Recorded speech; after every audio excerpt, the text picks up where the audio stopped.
FSP, as the 2021 budget of the federal government will be prepared based on the parameters and fiscal assumptions of the approved 2021 to 2023 MTEF FSP. I seek the cooperation of the National Assembly for expeditious legislative action on the submission. Please accept, Right Honorable Speaker, the assurances of my highest consideration. Yours sincerely, Muhammadu Buhari, President, Federal Republic of Nigeria.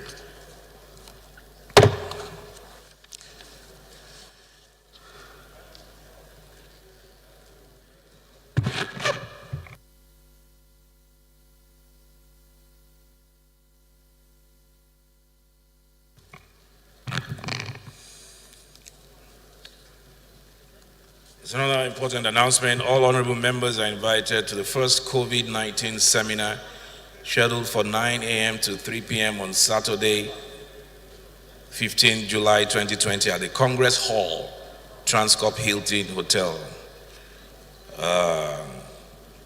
This announcement is not properly crafted. Honorable colleagues, when you say post-COVID-19, it's to do with our legislative agenda. Our updated legislative agenda. We will be having a retreat on that, or a seminar at the Congress Hall Transport on Saturday at 9 a.m. I encourage all members to be there. It is a training or a seminar on our legislative agenda. It is tagged, it is a contract with Nigerians, and it is the document that we'll be using throughout the lifespan of this ninth assembly. So it's important that we're all there. Saturday, 9 a.m., Congress Hall, Transcorp Hilton.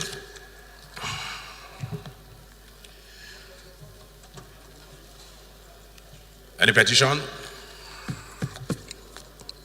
Honorable Adebanjo. Thank you, Mr. Chairman. Mr. Speaker, I'm Honorable Lufemi Adebanjo. I represent Alimosho Federal Constituency of Lagos State. I have a petition from my constituency from Agbado Kodun, Local Development Center, concerning the NNPC fire that occurred 3 months ago. I seek your permission to lay the petition, Mr. Speaker. Please go ahead and lay your petition. Any other? You have a petition? Go ahead.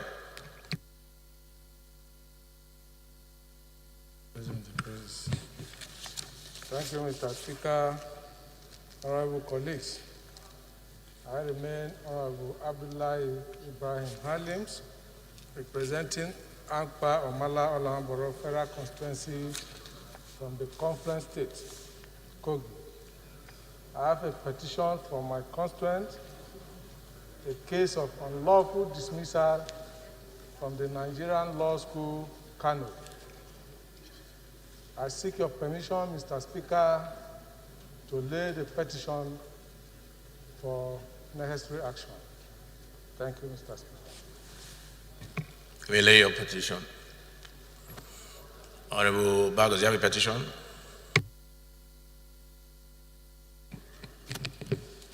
Thank you, Mr. Speaker. I'm Dachu Musa Bagos, representing the good people of Jos South, Jos East Federal Constituency from the peaceful state of Plateau. I have two petitions here from the Jos South Traditional Council on the non-payment of compensation by the Nigerian Police Staff College Jos, and the non-payment of compensation again by the Nigerian Defense Academy, all in Jos South. With the leave of Mr. Speaker, I ask to submit and to lay the petition, sir. Please go ahead. Honorable Idem. Thank you, Mr. Speaker.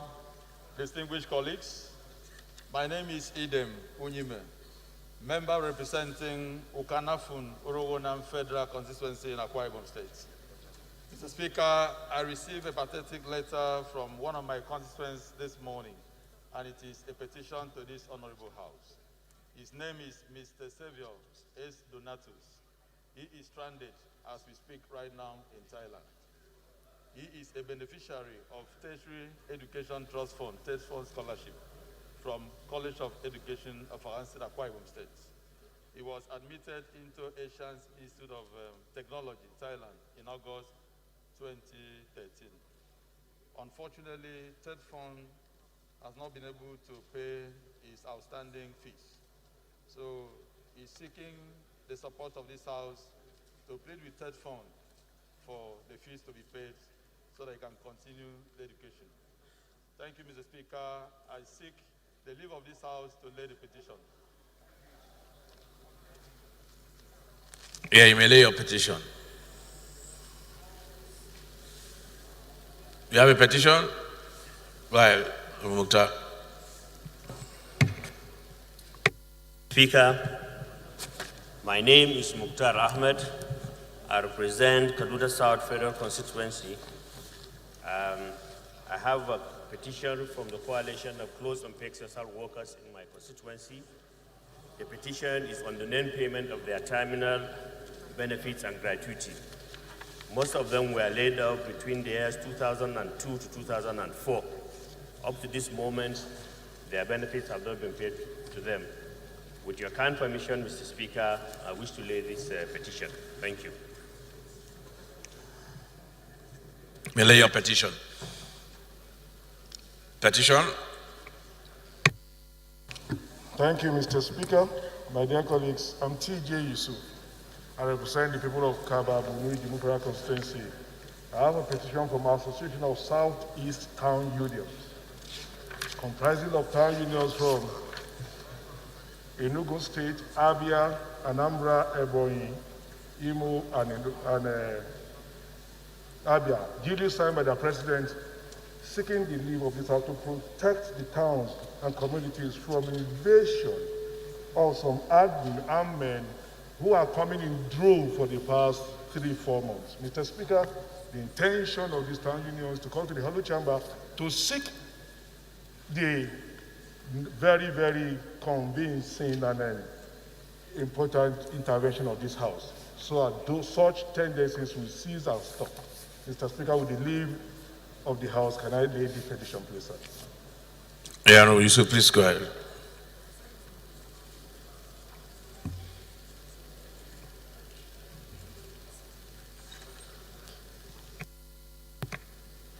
All petitions refer to the Committee on Public Petitions. Somebody has a petition? Go ahead. It's a good thing the gavel has not gone down. Go ahead. Thank you, Mr. Speaker. I'm Chukwuka Onyema. I represent Obaru, Federal Constituency of Anambra State. I have a petition from a civil society organization in Anambra State, Stand Up for Women Society, over an alleged case of rape, which was not being properly handled by the Anambra State Police Command. With your kind permission, Mr. Speaker, I would like to lay this petition. Your Honorable Chuchu, you may lay your petition. I hadn't seen you in a while, that's why I didn't look to your side. It's been a long time. I hope you are doing well. Honorable Chuchu. Good.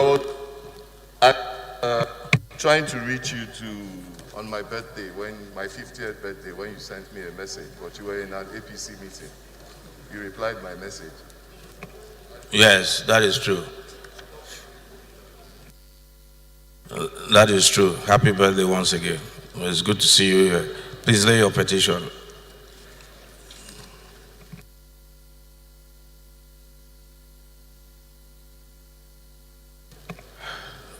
Can we move ahead? All petitions refer to the Committee on Public Petitions. Point of order. Honorable Elumelu, what's your point of order? Thank you, Mr. Speaker. My name remains Honorable Ndudi Godwin Elumelu, and I represent the good people of Anocho Shimili Federal Constituency. I'm from Delta State. Mr. Speaker, come order 6, Rule 2, And 4, matter of privilege. And Mr. Speaker, this is in portion to the fact that recently this House passed a resolution on a complaint as it relates to misappropriation of funds in NDDC.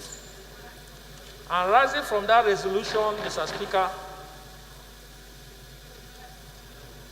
the committee on NDDC went into the investigative hearing.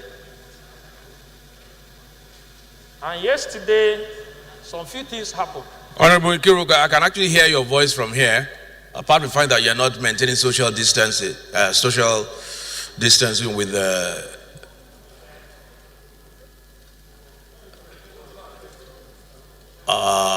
member, can you excuse yourself and take your rightful position, Honorable Kiruka? Because I can actually hear you from here, which is distracting the House. The minority leader has a privilege. Thank you, Mr. Speaker. Rising from that, Mr. Speaker, the members of the NDDC committee went into the investigative hearing. And I believe yesterday was probably the 4th sitting of that committee. Mr. Speaker, 2 things happened. And this morning I woke up and I saw one on online publication. And I want to read with your kind permission. I wish you safe and speedy recovery. You will not appear again before the panel. Bajabe Amila. Mr. Speaker, I'm aware that yesterday something would have happened. We probably would have lost a son of Nigeria.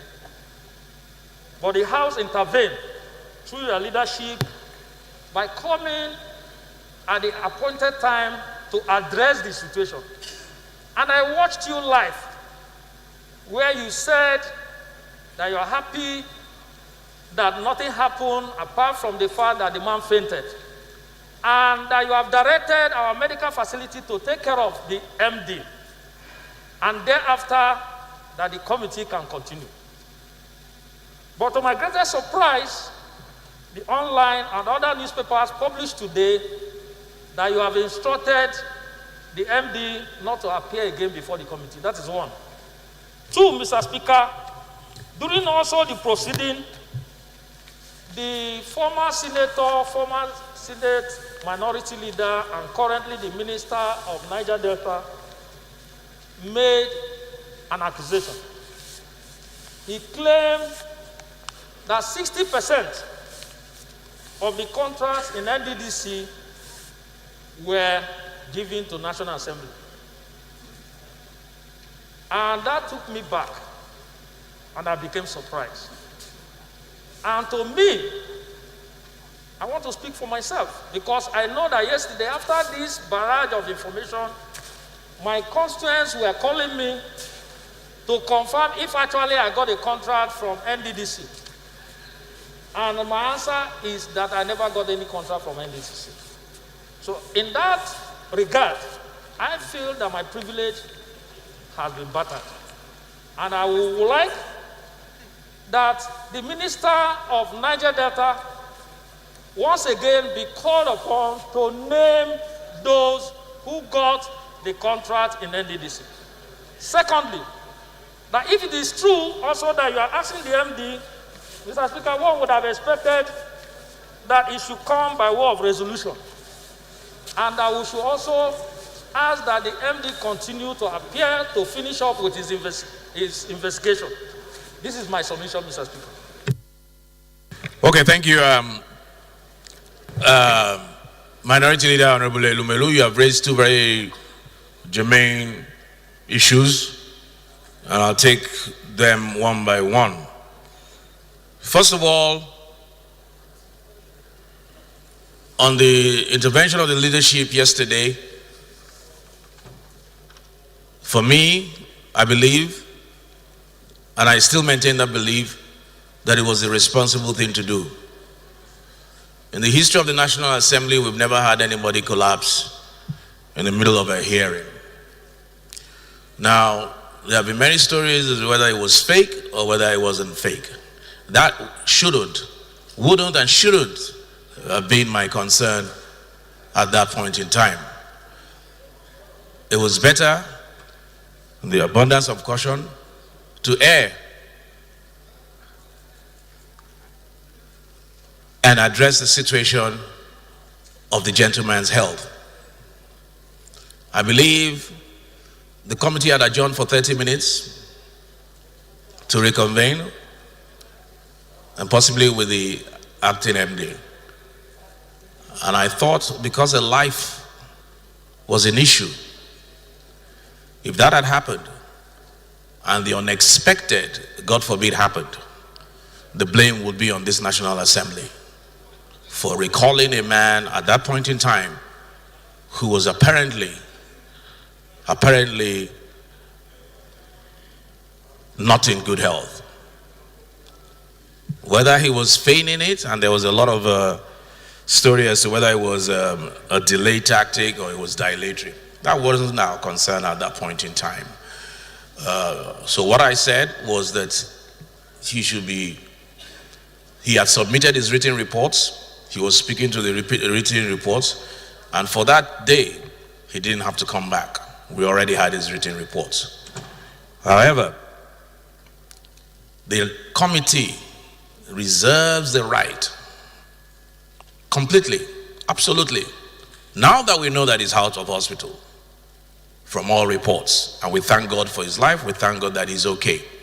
And now we know that he's up and about. The committee has the absolute right to re-invite him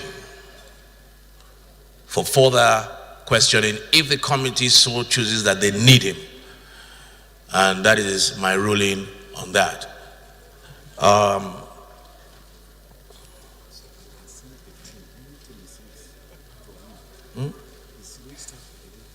On the second issue raised by the Minister of Niger Delta, it is indeed disturbing.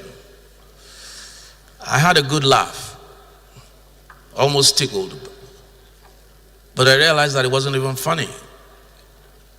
It is the oldest trick in the book. For those who do not know, that is the oldest trick in the book.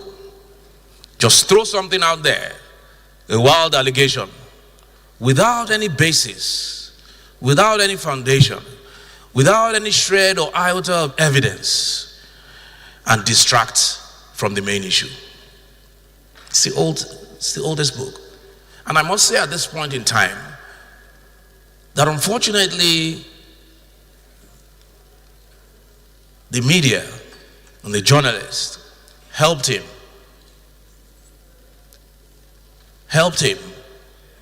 in amplifying what we all know is untrue.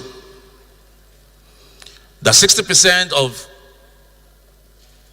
contracts of the NDDC is awarded to National Assembly. That became the news, distracting from the main issue. On that note, I've been in this house this is my 5th term here. I've never once collected anything from the National Assembly. And I know I speak for a great majority of members of this house. Great majority. And because of that, I will take this matter and this allegation and accusation very serious. And I will give the minister 24 to 48 hours. And clerk, I want you to back this up with a letter from this house. To give the minister 24 to 48 hours to publish the names, the contracts so given, the dates, because obviously these things will be documented. Unveil the companies of the 60% projects that were given to members of the National Assembly, failing which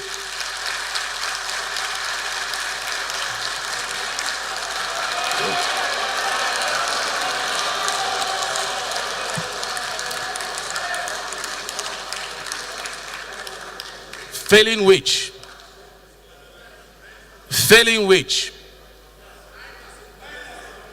yes, of members of this 9th Assembly, names, contracts, companies, dates of the amounts, every single particular and detail of those members of this 9th Assembly that he gave contracts to. Failing which,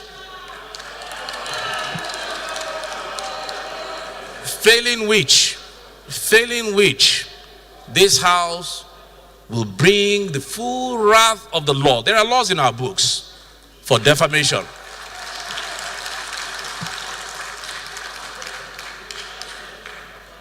It is important that we set this record straight.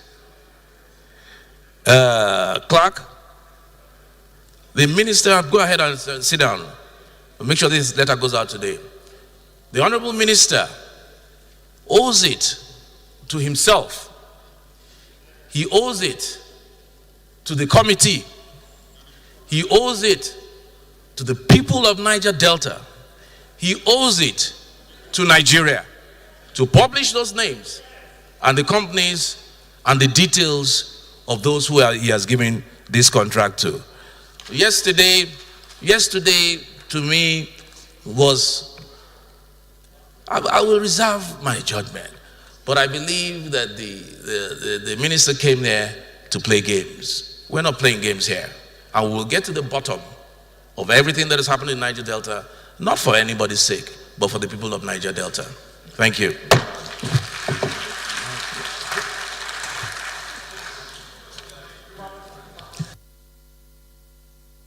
Point of order. Point of order.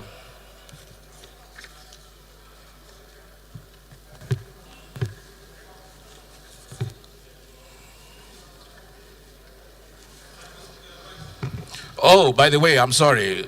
It's very important I say this. Because of the integrity of the House, because of the integrity of the gentleman, because of the integrity of the committee, yesterday, much as I didn't want him to, but it got to a point where we decided, and the chairman of that committee recused himself from more because of the accusations that we have pleaded for the ministry to bring out one iota of evidence. He doesn't even have to prove him guilty, but just bring something that we can tie in to say, okay, chairman, recuse yourself. You have been accused. The reason why we resisted was this. This House cannot and should not subject itself to blackmail.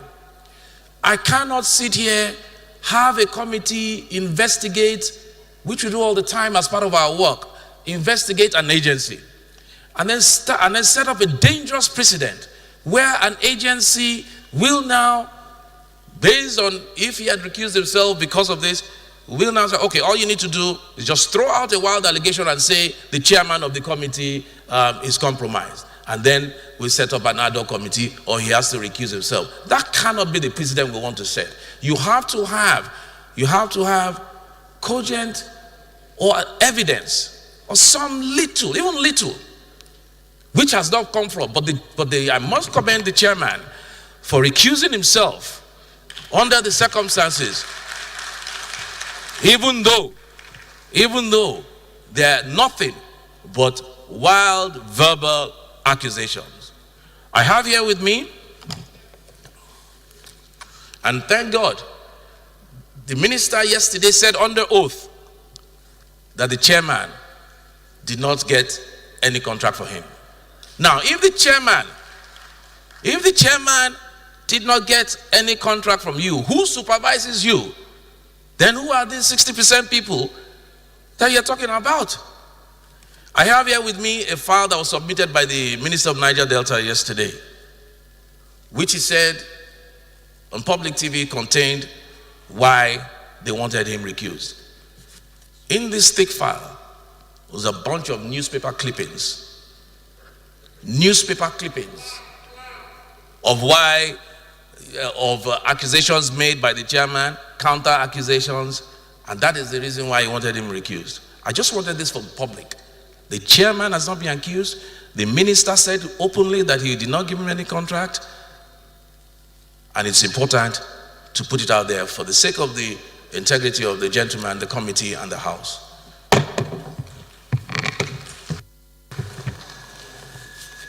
Honorable Speaker, honorable colleagues, I also want to come under Order 8, Rule 5, personal explanation, as well as Rule 6, Order 6, Rule 2, personal privileges. Honorable Speaker, I am further encouraged by the bold decision you have taken to safeguard the interest and integrity of the National Assembly. And therefore, I want to proceed to bring this to your notice as an internal issue that needed to be discussed here, because I have been judged on the floor of the House at the plenary by the Committee of Rules and Business. On the 2nd of July, Mr. Speaker, my committee was discharged of a number of bills, and the reason given by the Committee on Rules was the committee's inability to turn in a report. That action, even though I conceded to the rights and powers of the leadership through the committee to repair a bill or motion and to discharge as appropriate, but I felt there are also underlying reasons before such actions could be taken. Sir, from November till about 2 weeks, you have repaired over 60 bills and motion to our committee. And sir, you can remember that I have met you severally in the office and at the plenary, complaining to you that I'm under severe criticism by colleagues, saying that I have delayed or have refused to treat their bills. And on 2 occasions, you gave approval and called the clerk seated around in front of you to ensure implementation. And on each occasion, I kept going like a Boy Scout from one office to another, asking for this approval. At a particular time, I felt I am embarrassing myself, sir, and therefore I hands off. Now, what bothered me is that my very good friend, the chairman of House Committee of Rural Business, himself have approached me severally, and I told him my handicap. Now, what makes it even more immoral is that he discharged me of his own bills and wrote on the paper that because of my inability, or the committee's inability, to turn in report, the committee was not empowered, and therefore there was nothing practically I could do. In spite of your approval, nothing was done, Mr. Speaker, and I felt slightly embarrassed because the paper order is now a public document, and to discharge me of a duty and my colleagues, of which I have not been empowered, suggest follow. And I felt I should just bring it forward to you and before the plenary for further actions. Thank you. Thank you, Comrade Suleiman. Please let me have the list of the bills, and I think both you and the Chairman Business and Rules can see me in the office after plenary. Honorable Toby. Thank you, Mr. Speaker. Honorable colleagues, my name is Toby Okechukwu, and I represent an area of Wojiriba Federal Constituency from Enugu State. Mr. Speaker, honorable colleagues, I want to come under Order 8 and the combined reading of 4 and 5, 4 and 7, to enable me move a motion of urgent public importance with regard to the need for the proper implementation of the Act of this Parliament as amended in the 2020 budget. And this is with particular reference to NDE as an implementing agency for the Public Works Program. And this is to avert a situation where we begin to chase from the rear challenges of ad hoc arrangement. So with the leave of Mr. Speaker and my colleagues, I beg that I move it now and is taken today. Thank you. Honorable Attacker, please second.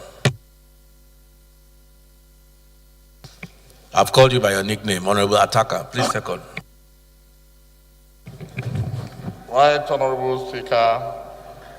My name is Honorable Adeshegu Abdul Majid Adekoya, representing Ijebu North, Ijebu East, Ogun Waterside Federal Constituency. I rise to second the motion ably moved by the Deputy Minority Leader. I so second.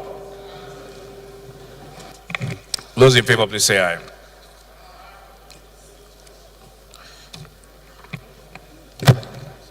Thank you, Mr. Speaker.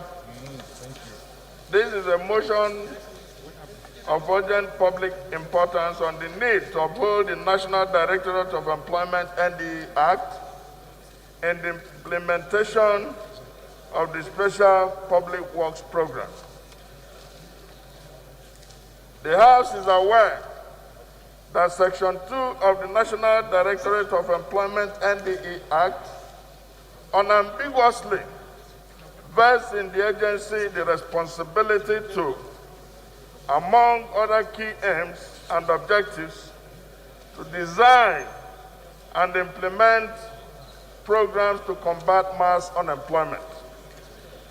The House is further aware that the Appropriation Act 2020, a valid law of the Federal Republic of Nigeria, is clear that the NDE is the implementing agency for the Special Public Works Program, and captured it as follows. Public Works Program, 1,000 persons per local government for 36 states and area councils of FCT, 774,000 persons. And the implementing agency is captured as NDE.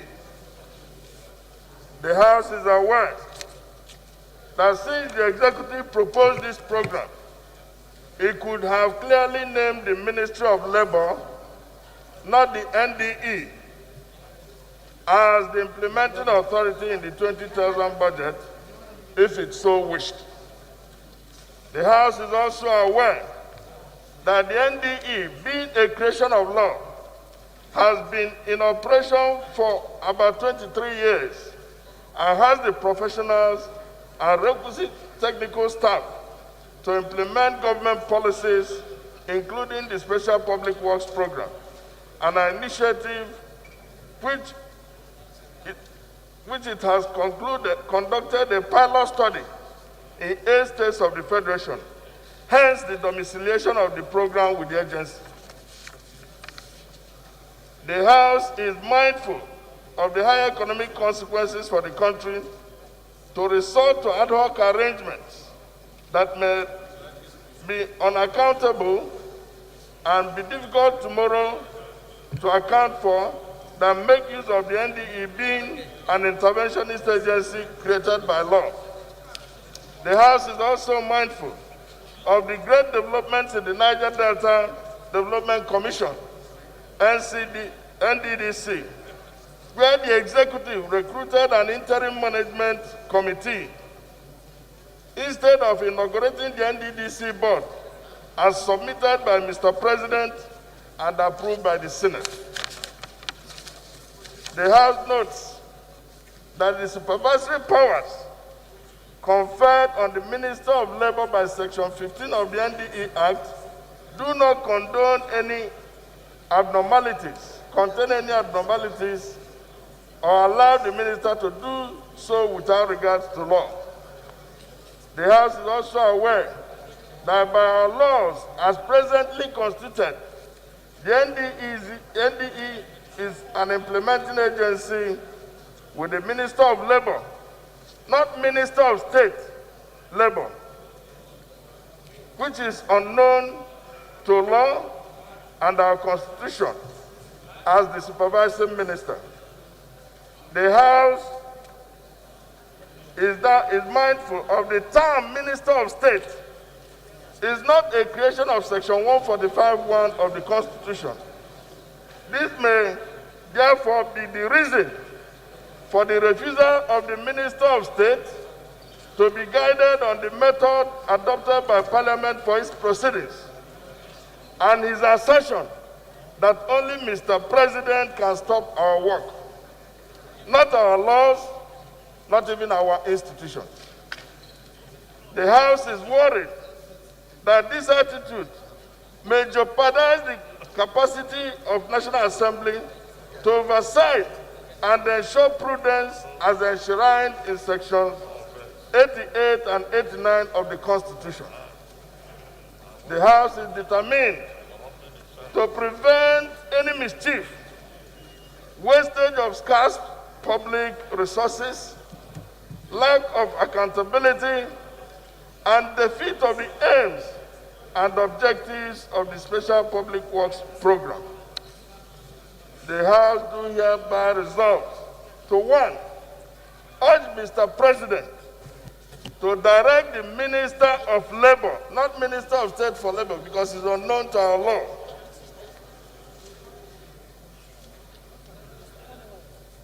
the Minister of Labor, recognized by the Constitution and the NDE Act, to live up to his lawful responsibility of supervising the NDE, ensuring that non-interference and meddlesomeness by any persons in the running of the agency. 2, the House urges the Ministry of Finance not to release any funds for the implementation of the Public Works Program if it would breach the Due Process Appropriation Act 2020 as amended, as well as NDE Act. I so move, Mr. Speaker.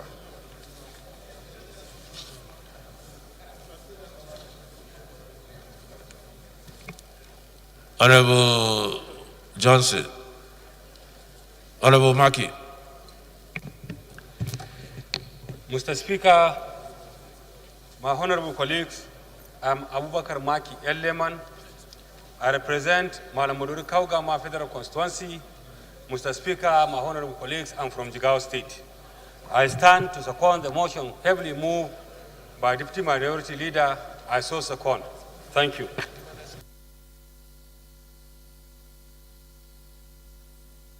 Honorable Toby, do you want to just put some flesh on that? Thank you, Mr. Speaker, honorable colleagues. Mr. Speaker, I want to appreciate this opportunity because it is quite unfortunate that we will make laws for the good governance of this country, but at the same time begin to explore and advocate for ad hoc arrangements in managing our institutions. An organization that is 23 years, NDE, with a clear mandate to intervene in the unemployment of Nigerians, has been seen and have been appropriated for in the 2020 silence, budget please. in order to undertake these public works. Mr. Speaker, the budget of Ministry of Labor is very clear there. The budget of NDE is there. The minister, according to the Act, is a supervising minister.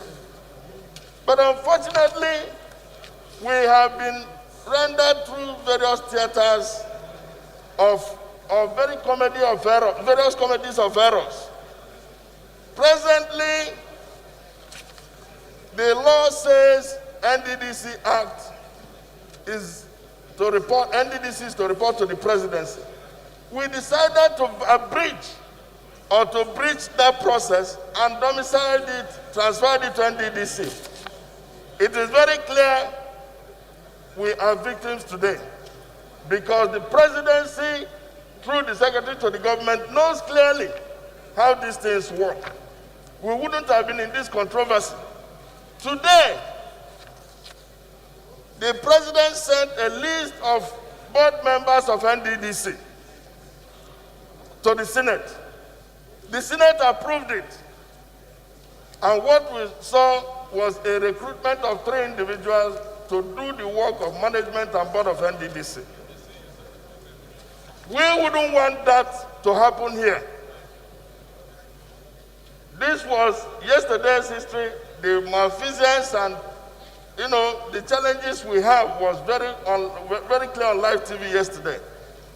Today, we are bringing this to the effect that a minister who wouldn't agree to a parliamentary procedure in terms of our saying how we want to sit, whether in camera or in public, a minister who says only Mr. President, not even guided by law, who will not respect the laws or institutions of government. How can you tomorrow oversight him? If something goes wrong with 52 billion as enshrined in Appropriation Act, how do you take it when the man will not agree for you to interface with him in Parliament? Mr. Speaker, we simply have to be careful. And we are being careful on the side of the law. As a matter of fact, the term Minister of State is unknown to our Constitution. It's not reflected there. We know Minister of Labor. The Minister of Labor should be the responsible minister supervising the operations of NDE. And earlier we used professionals who have been trained and have cognate experience for implementing these programs, the better for us.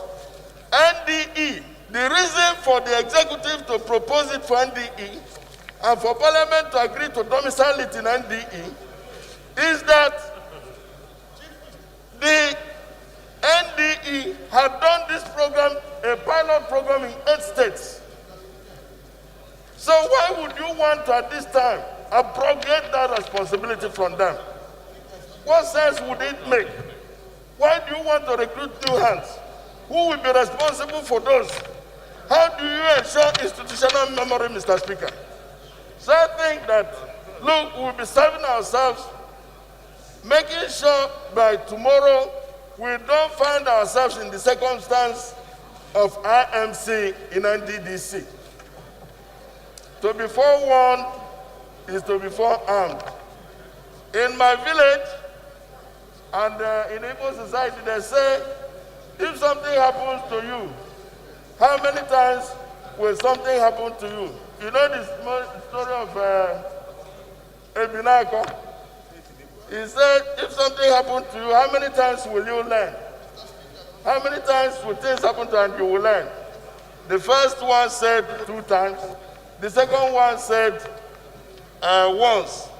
The third one said he will use what happened to another person to learn.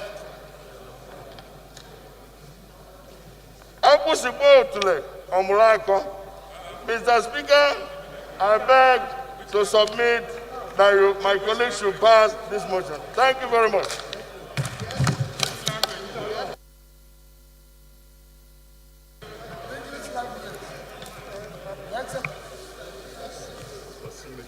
Apart from the chairman business and rules, please, can I please have, I can follow proceedings, please. Chair, whip. Victor Wokolo. I don't know where we are in the proceedings. Victor Wokolo. Oh, it's Victor. No, Victor can stay. Sorry. Honorable, about that. Thank you, Mr. Speaker, for citing and giving me the opportunity to talk.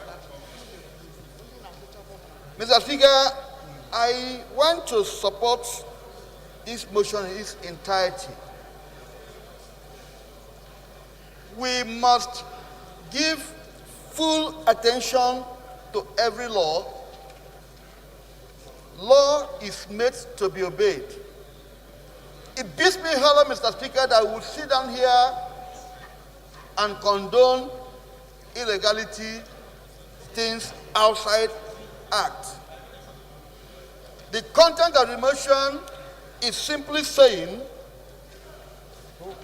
when there's a provision in our laws, we should keep to it, Mr. Speaker. Otherwise, it will amount to rascality.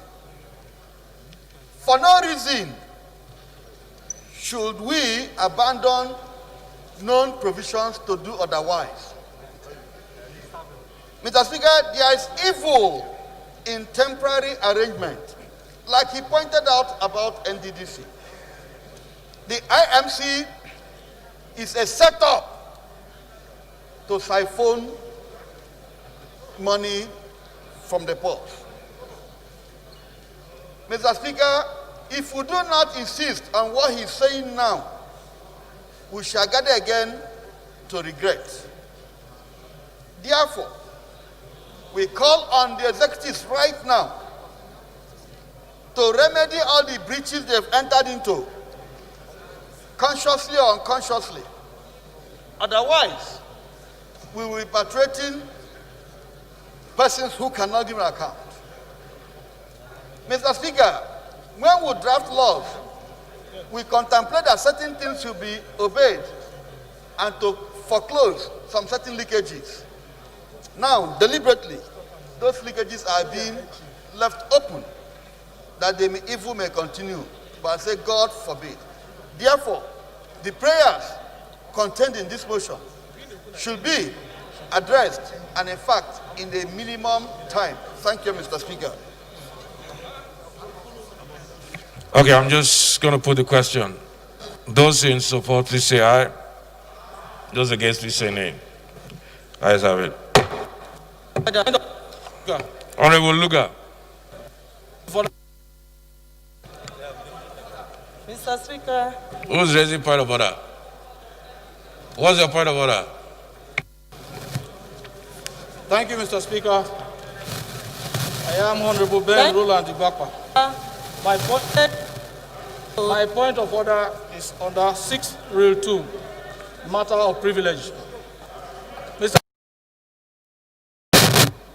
Mr. Speaker. No, a matter of privilege under our rules must be taken. No, Honorable Luga, it's okay. Sit down for a minute. Sit down for a minute. Under our rules, the matter of privilege, when raised, must be taken immediately. Honorable Luga, please sit for a minute. Please sit down for a minute, Honorable Luga, for a minute. Under our rules, a matter of privilege, when raised, is meant to be taken immediately. So we'll give Honorable Ibakwa, and then we'll come back to Honorable Luga. Honorable Ibakwa, what's your privilege? Thank you, Mr. Speaker. Mr. Speaker, we are elected into these hollow chambers, and the biggest privilege and the best that I think I should enjoy is to speak for my people. Mr. Speaker, there are bills, there are motions that have been pending since September last year. And last week here, Mr. Speaker, you appealed that every motion on the order paper should appear today. Today, Mr. Speaker, I am looking at this order paper. Those motions have disappeared again.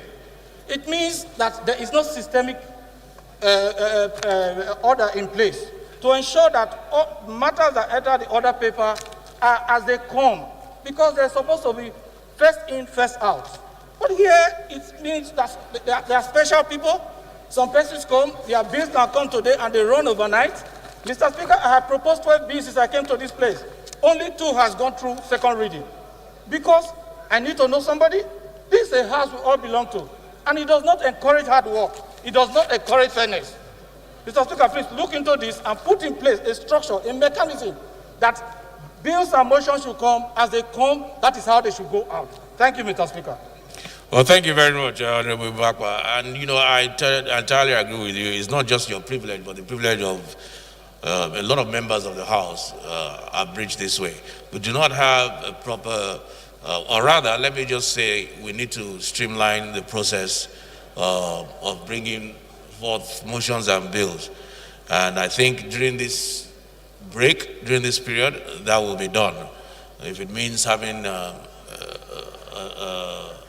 department in my office, but we'll figure out a way to do it. It has to be first in, first out. Everybody is equal here, and it's very important that we look at it. Thank you for that privilege.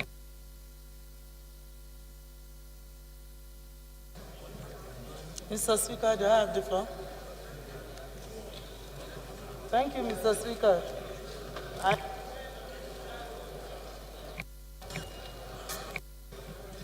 Mr. Speaker, I'm on. Okay. I remain Honorable Taiwo Oluga. I represent all the people of Irewole Federal Constituency. I am from Osun State. I come order 8 Rule 4, Mr. Speaker, to take as a motion for urgent national importance the need to ensure thorough investigation of the cause of deaths and the postmortems of in honor of late flying officer Tolulope Arotile, Mr. Speaker, and also to set aside the rules of this great proceeding to take it as a motion of urgent national public importance. Mr. Speaker, I so moved.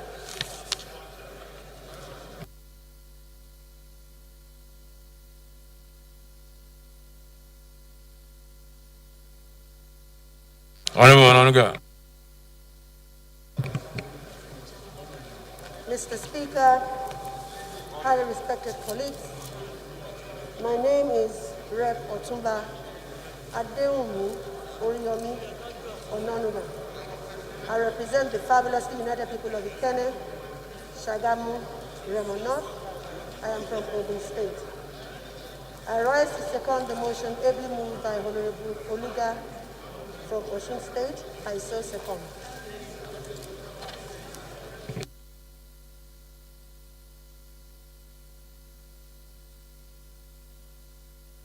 Honorable Oluga. Thank you, Mr. Speaker. I remain Taiwo Oluga, member representing Irewole Ayudade, Ishoko Federal Constituency. Mr. Speaker, I am from Osun State.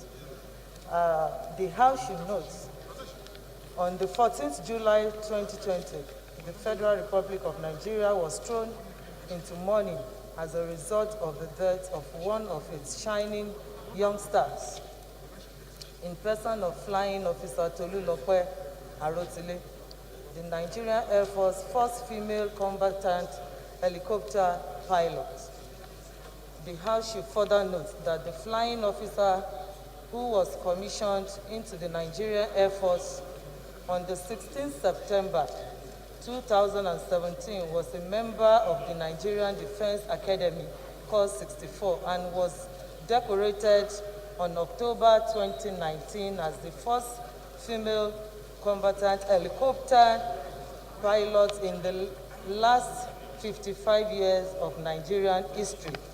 According to the Chief of Air Staff, on October 2019, during the decoration of the late flying officer, out of the 13 pilots who qualified as Nigerian Air Force pilots on October 2019, only 2 were females among them, and namely Kafayat Sani and Tolulope Arotile. The deceased was one of the helicopter combat pilots who was said to have contributed immensely to destroying armed bandits in the northwest and north central states by fighting several combatant missions under the operation of Gamma Ike. The House should take cognizance that although she had a short life, her life was very impactful, and had virtues of personal excellence, hard work, patriotism, dedication, to duty, confidence, and courage, and her pioneering roles as Nigeria's first female helicopter fighter pilot has made her a national hero and a role model or worthy example to youth in Nigeria. The House resolved: 1. Urge the Nigerian police force and other relevant law enforcement agencies to be thorough with the ongoing investigation into the cause of her death, with a view of unraveling the circumstances leading to her unfortunate demise. 2. Immortalize the late flying officer Tolulope Arotile by naming a national infrastructure, especially with the Air Force after her, or a street in the Air Force Base Kaduna be named after her. 3. That having completed her promotion examinations to the next rank, the authority of the Air Force should honor her by posthumously promote her to the next rank. And lastly, Mr. Speaker, the House should observe a minute silence in honor of late flying officer Tolulope Arotile. I so move, Mr. Speaker.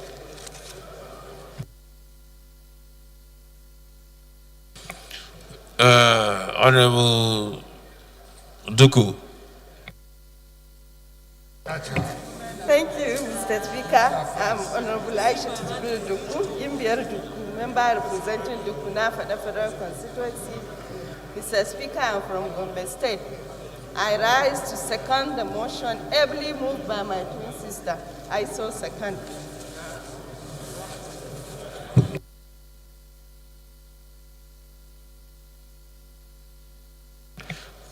I'm going to put the question. Those in favor, please say aye. Those against, please say nay. Ayes have it. We need to move on rapidly. The last motion for today. 1 minute silence. Okay. Let's rise for a minute silence, please, for the departed.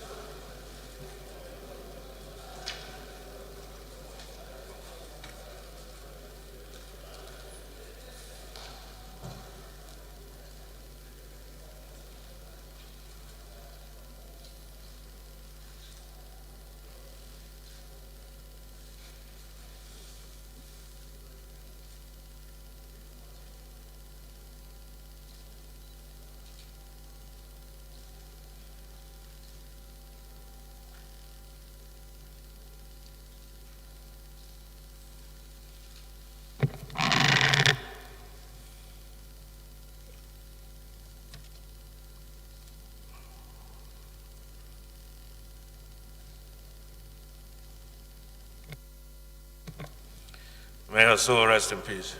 That was indeed a very painful loss to the country.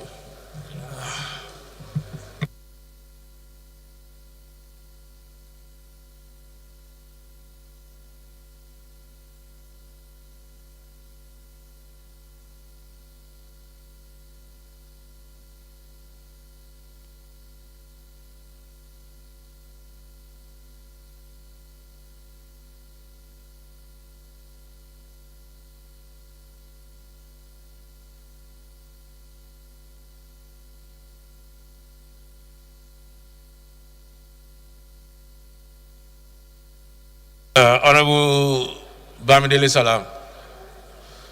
Is Honorable Bamidele Salam here? Okay, so we're going to move on.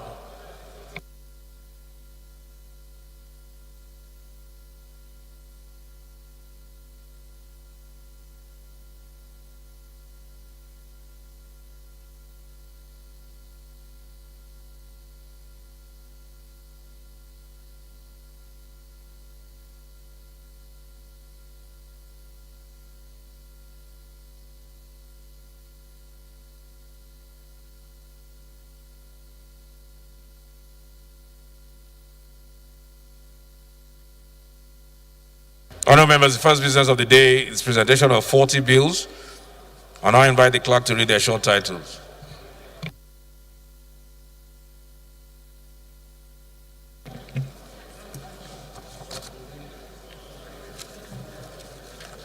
Honorable Speaker, honorable members.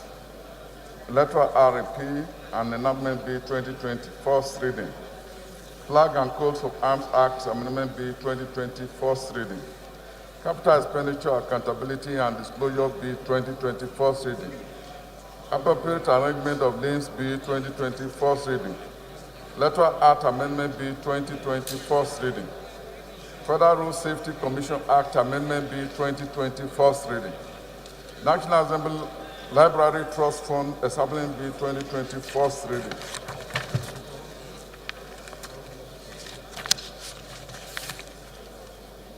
National Infrastructure Development Commission Bill 2020, first reading. Federal Medical Center Owian Establishment Bill 2020, first reading. National Agency for Food and Drug Administration and Control Act Amendment Bill 2020, first reading. Foreign Service Commission Establishment Bill, etc. Bill 2020, first reading. Copyright Act Amendment Bill 2020, first reading. River Basin Development Authorities Act Amendment Bill 2020, first reading. Motor Vehicles Third Party Insurance Act Amendment Bill 2020, first reading. Export Prohibition Repeal Bill 2020, first reading. Constitution of the Federal Republic of Nigeria 1999 Act Alteration Bill 2020, first reading. Constitution of the Federal Republic of Nigeria 1999 Act Alteration Bill 2020, first reading. Medical and Dental Practitioners Act Amendment Bill 2020, first reading. Constitution of the Federal Republic of Nigeria 1999 Act Alteration Bill 2020, first reading. Code of Conduct Bureau and Tribunal Acts Repeal and Enactment Bill 2020, first reading. Anti-Kidnapping, Terrorism and Violent Crimes Agency Bill 2020, first reading. Electoral Act Amendment Bill 2020, first reading. Violence Against Persons Prohibition Act Amendment Bill 2020, first reading. Federal College of Agriculture, Karaye, Bill 2020, first reading. Federal College of Agriculture, Produce, Federal College of Agriculture Produce Technology, Kano, Bill 2020, first reading. Sexual harassment of students in tertiary education institutions and prohibition Bill 2020, first reading. Theatre Arts Professionals Regulatory Council of Nigeria, etc. Bill 2020, first reading. Pension Reform Act Amendment Bill 2020, first reading. National Border Academy, IMECO, Establishment Bill 2020, first reading. National Hospital, Port Harcourt, River State, Establishment Bill 2020, first reading. National Minimum Wage Act Amendment Bill 2020, first reading. Treaties Making Procedure Bill 2020, first reading. National Coroners Establishment Bill 2020, first reading. Federal University of Agriculture, Ubakwa, Establishment Bill 2020, first reading. Federal Medical Center, Apugo, Establishment Bill 2020, first reading. Charter Institute of Information Management, Establishment Bill 2020, first reading. Standard Engineering Works Bill 2020, first reading. National Institute of Credit Administration, Establishment Bill 2020, first reading. Federal University of Lokoja Teaching Hospitals, Establishment Bill 2020, first reading. Federal University of Agriculture, Ikerun, Establishment Bill 2020, first reading.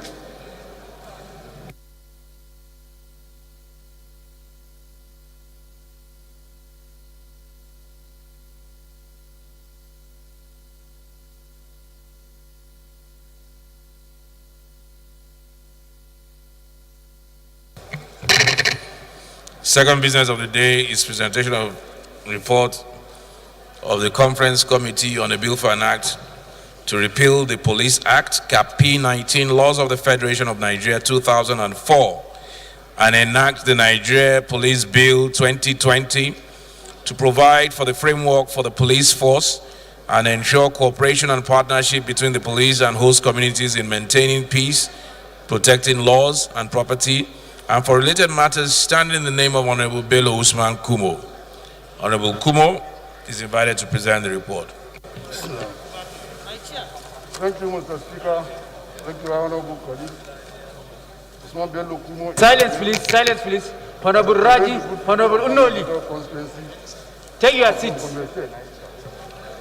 I move that The House will receive the report of the Conference Committee on the Bill for enacting the Police Act of 19 laws of the Federation of Nigeria, 2004, and enact Nigerian Police Bill 2020 to provide for the framework of the police force and ensure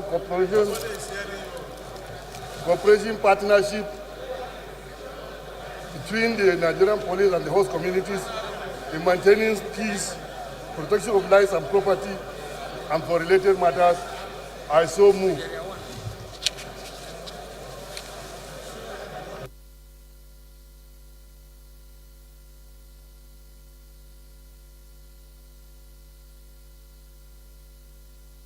Any seconder, please? Honorable Agusoye, please second the...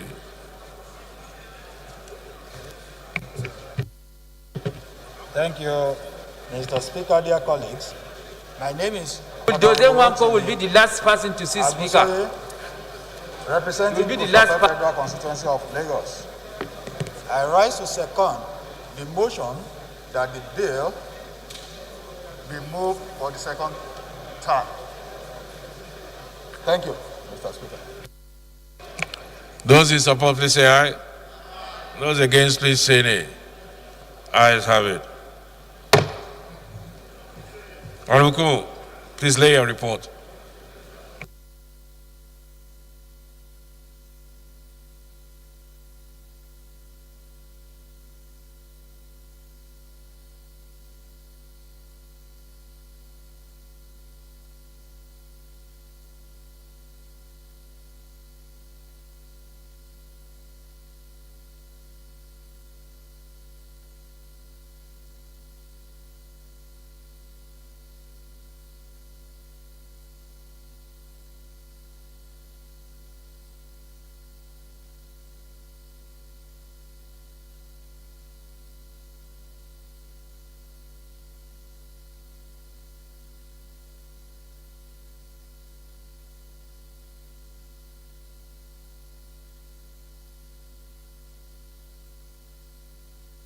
Honorable Doze, your time is off.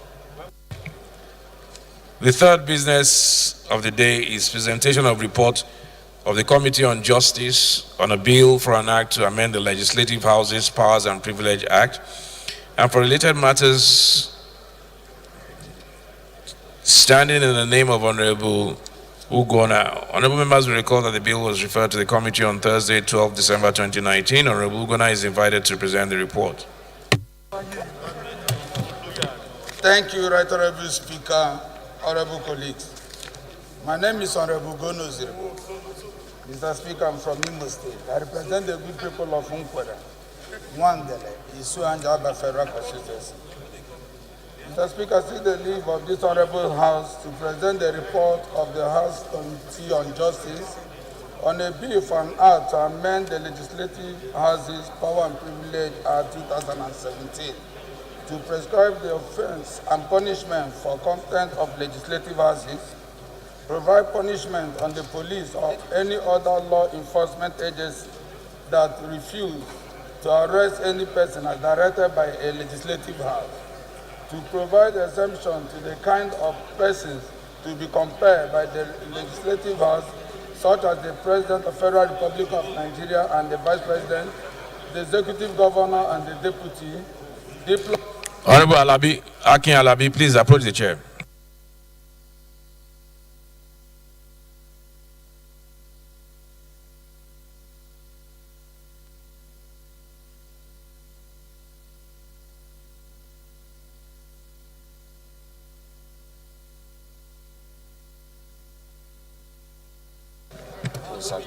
Right, Honorable Speaker, to preserve the legislative power of a legislative house and guarantee the principle of separation of power and for related matters.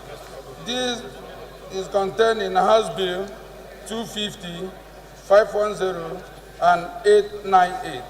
Right, Honorable Speaker, I so move.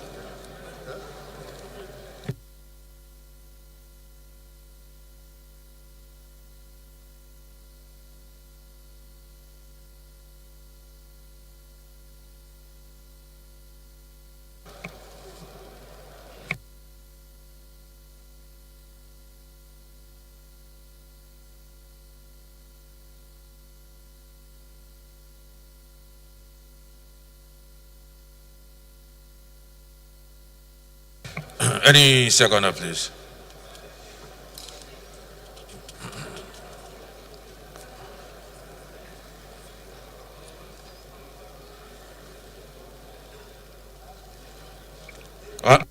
Honorable Benson, please second.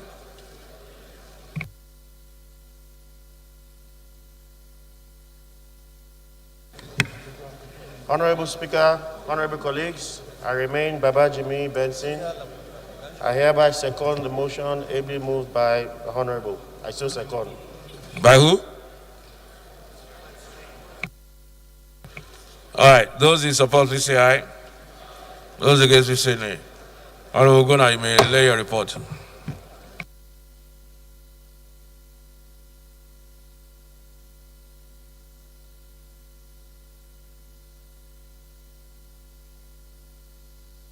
Honorable colleagues, I have an announcement by Honorable Vetera. Printed copies of Appropriation Repeal and Enactment Act 2010 to all honorable members. You are hereby informed that the printed copies of the 2020 budget report now ready for collection. Members are therefore requested to send their aides to the Secretariat of the Committee on Appropriations, Committee Room 16, first floor, White House, for collection as from Tuesday, 21st July 2020. Thank you, Honorable Mukhtar Aliu Bachara. So pick up your copies from room 16. Fourth business of the day is presentation of report of the Committee on Governmental Affairs on the mediation in the ongoing rift between the operators of Western Lotto, Premier Lotto, and 22 other lottery operators and the National Lottery Regulatory Commission, standing in the name of Honorable Akinola Alabi. Honorable members will recall that the matter was referred to the committee on Wednesday, 18th March 2020. Honorable Alabi is invited to present his report. Thank you, Mr. Speaker. Honorable colleagues, I'm Honorable Akin Alabi. I rise to present the report. I move that the House receive the report on the Committee on Governmental Affairs on the mediation of the ongoing rift between the operators of Western Lotto Nigeria Limited, Premier Lotto Nigeria Limited, and the 22 other lottery operators, as well as the National Lottery Regulatory Commission. I so move, Mr. Speaker. Thank you. Honorable Muraino, can you please help us second that?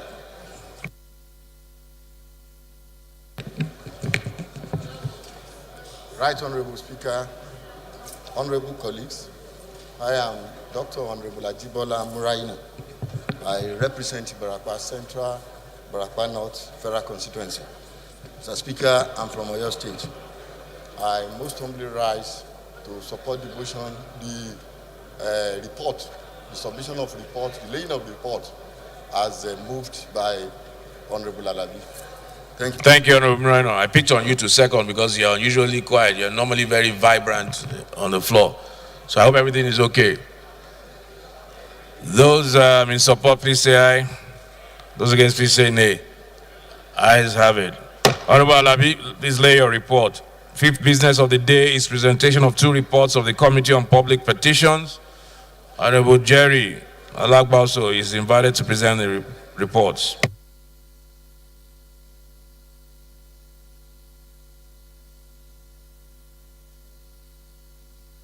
Chairman Business, can you step Honorable Jerry's reports down, please? Thank you, Mr. Speaker. Honorable colleagues, I'm Abubakar Fassam Fulata. I represent the New Agriculture Summer Agriculture Concern, Mr. Speaker. I'm from the Lagos State.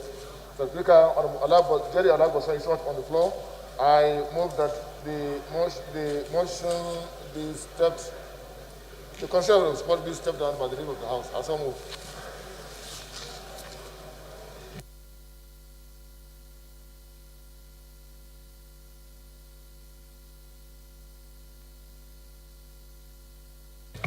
Thank you. Step down.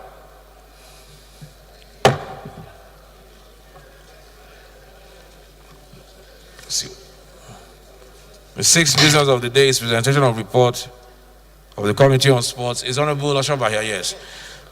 Presentation of report of the Committee on Sports on the investigation into the death of Martins Chineme on the football field in Lafia, Nasarawa State, standing in the name of Honorable Olumide Oshoba.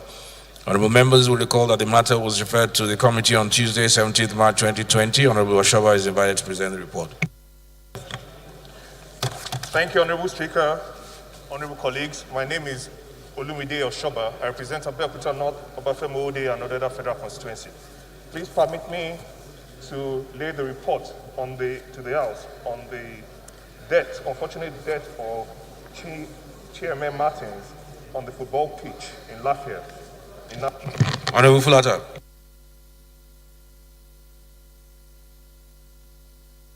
Seconder.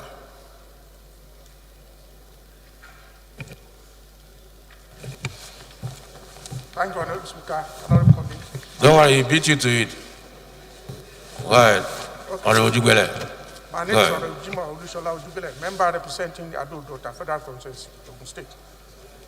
I write to second the presentation of the report by honorable colleague. Thank you, sir.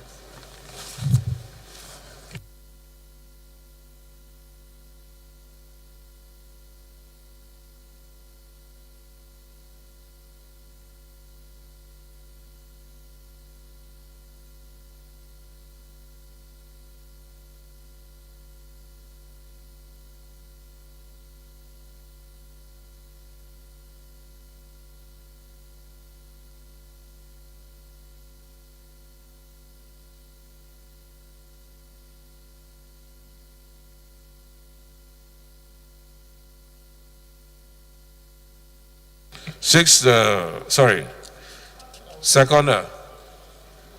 Okay, that's been seconded. So let's just put the question. Those in support, please say aye. Those against, please say nay. All right, Honorable Oshoba, please lay your report.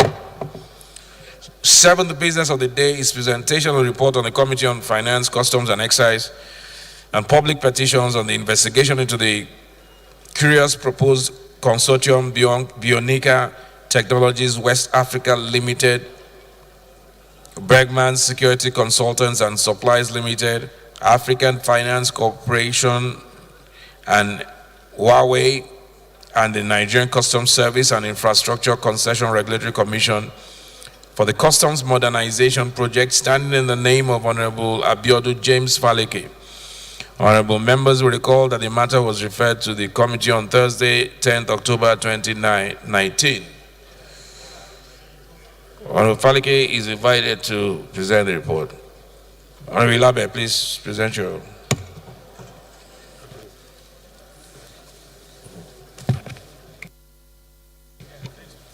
Thank you, Mr. Speaker, honorable colleagues. My name is James Abiodun Faleke.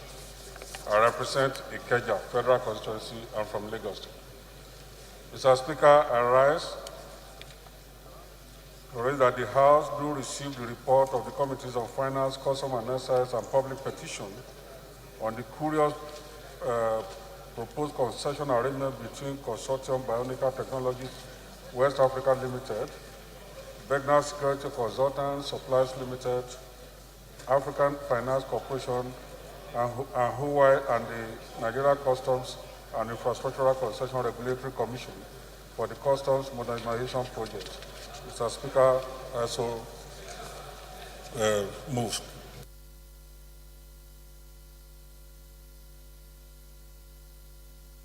Deputy Chief Whip. Thank you, Mr. Speaker.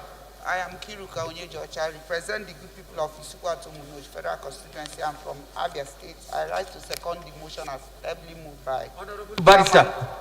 Finance. I so second.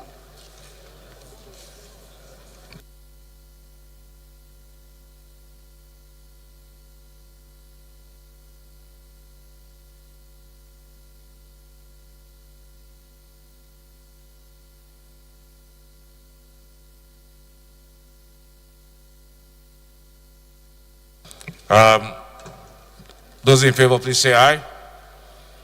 Those against, please say nay. Honorable Faleke, please lay your report. First order of the day is the third reading of the bill for an act to establish the Pharmaceutical Technologies and Pharmacy Technicians Regulatory Council of Nigeria to be vested with the responsibility of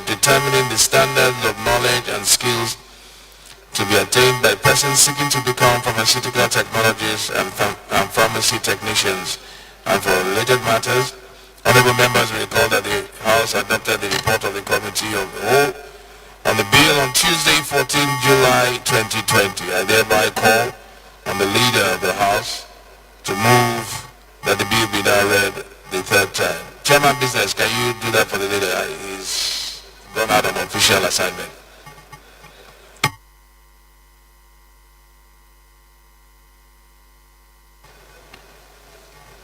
Thank you, Mr. Speaker.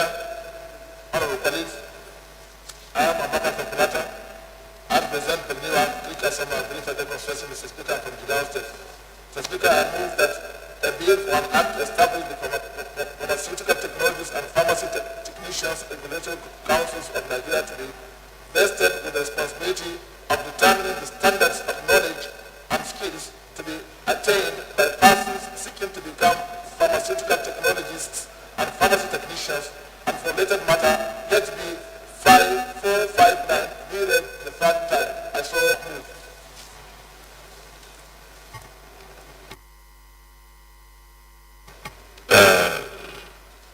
Deputy Whip, please can you second? I represent the good people of Procedural Federal Constituency and from Abia State. I rise to second the motion as every moved by Chairman Minister of Business. I so second.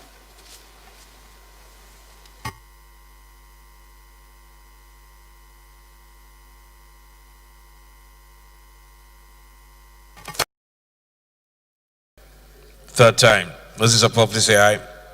Those against, please say nay. Ayes have it. And I invite the clerk to read the long title of the bill.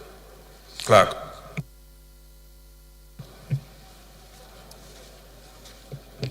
Honorable Speaker, honorable members, a bill for an act to establish the Pharmaceutical Technologies and Pharmacy Technicians Regulatory Council of Nigeria to be vested with the responsibility of determining the standards of knowledge and skills to be attained by persons seeking to become pharmaceutical technologists and pharmacy technicians, and for related matters. Third reading. Bill read third time and pass. Second order of the day is the third reading of a bill for an act to repeal the Federal Capital Territory Abuja Area Courts Act 2010 and enact the Federal Capital Territory Abuja Area Courts Bill to, among other things, expand the jurisdiction of the area courts to entertain both civil and criminal matters and for related matters. Honorable members recall that the House adopted the report of the Committee of the Whole on the bill on Tuesday, 14th July 2020. I therefore call on the leader of the House to move that the bill be now read a third time. Thank you, Mr. Speaker. Honorable colleagues, I am Abubakar Sanfulata. I represent Berniwa, Krika Sama, Guri Federal Constituency, Mr. Speaker, I'm from Jigawa State. Mr. Speaker, I move that a bill for an act to repeal the Federal Capital Territory Abuja Area Courts Act 2010 and enact Federal Capital Territory Abuja Area Courts Bill to, among other things, expand the jurisdiction of the area courts to entertain both civil and criminal matters and for related matters, HB 67, be read the third time. I so move. Okay, yeah, leader, please. Honorable Speaker, honorable colleagues, my name is Honorable Gideon Goni. I come from Kaduna State. I represent Kaura Federal Constituency. Mr. Speaker, honorable colleagues, I rise to second that this bill be read a third time. I so move.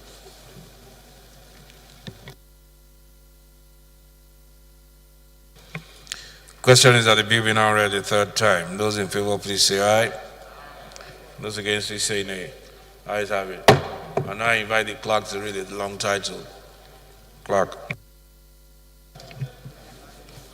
Honorable Speaker, honorable members, a bill for an act to repeal the Federal Capital Territory Abuja Area Council Act 2010 and enact the Federal Capital Territory Abuja Area Courts Bill to, among other things, expand the jurisdiction of the area courts to entertain both civil and criminal matters and for related matters. Third reading.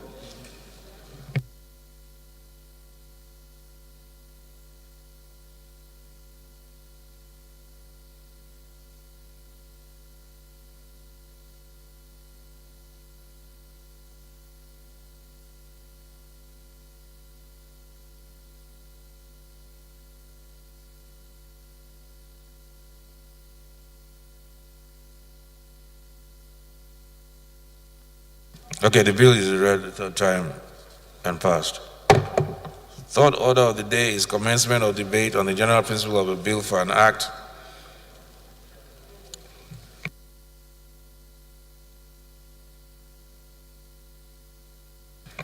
Sorry about that. The third order of the day is commencement of debate on the general principle of a bill for an act to establish the Federal College of Education, Mungunu, to provide full-time course teaching, instructions and training in technology,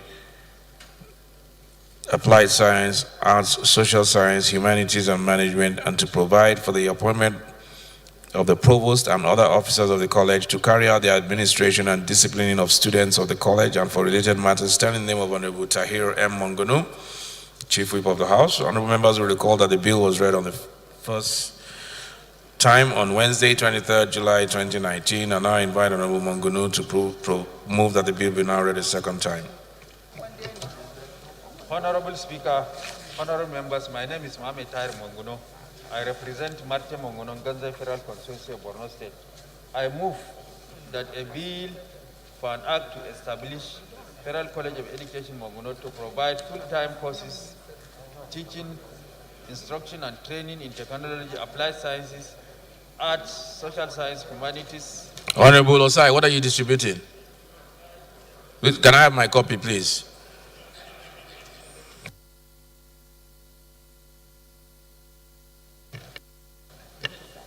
And other officers of the college to carry out the administration and discipline of students of the college, and for related matters, House Bill 217 be read the second time. I so move.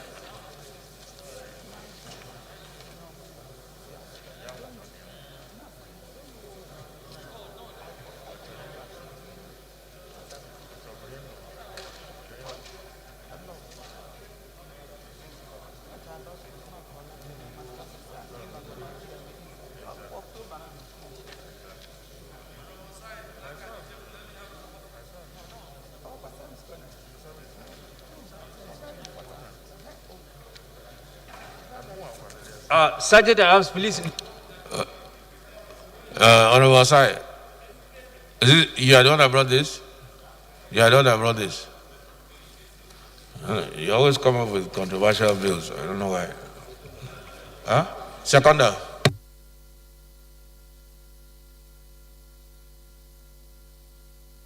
Honorable Anayo. Thank you, Mr. Speaker. My respected colleagues, my name is Honorable Anayo Edwin. I represent the Zano Tishelu Federal Constituency. Mr. Speaker, I'm from Ebonyi State. Honorable member, I just gave an instruction that nobody should approach Speaker. I rise to second that this bill be read for second time. I so second. Thank you.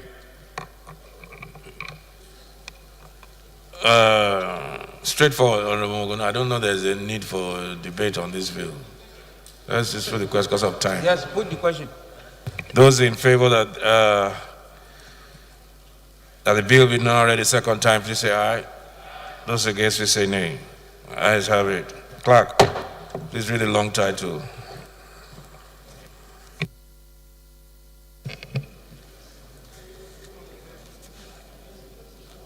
Honorable Speaker, honorable members, a bill for an act to establish the Federal College of Education Mongono to provide full-time courses, teaching, instruction and training in technology, applied science, arts, social sciences, humanities, and management, and to provide for the appointment of the provost and other officers of the college to carry out the administration and discipline of students of the college and for related matters. Second reading. Bill referred to Committee on Tertiary Education. That's Honorable Comrade Suleiman's committee, right? He raised the privilege. He was discharged of his. Okay, so this is being referred to him again.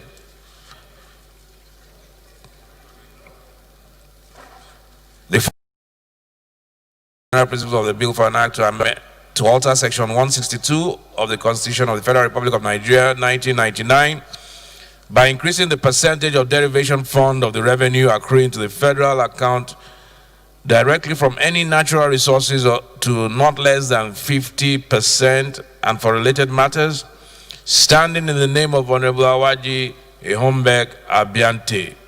Honorable members will recall that the bill was read the first time on Wednesday, 5th November 2019. I now invite Honorable Abiante to remove that the bill be read a second time. Thank you, Right Honorable Speaker, my distinguished colleagues. Awaji Nombek Dagomie Abiante. I represent Anthony Opobo in Kora Federal Constituency. Mr. Speaker, my colleagues, I rise to move that a bill for an act to alter Section 162, Sub 2 of the Constitution of the Federal Republic of Nigeria, 1999, by increasing the percentage of the derivation fund of the revenue accruing to the Federation account directly from the natural resources to not less than 50%, and for related matters, House Bill 415. Be read the second time, I so move.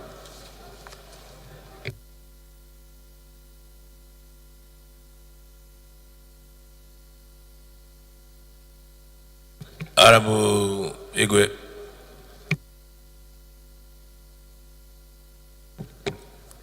Thank you, Mr. Speaker. My dear colleague, I am Chiro Igwe, PhD. I represent Port Harcourt 2 Federal Constituency of Rivers State. I rise to second the bill as proposed by my dear colleague. I so second. Thank you, Mr. Speaker. We'll put the question. Those in favor of the bill be sent to the Committee on Constitutional Review, please say aye.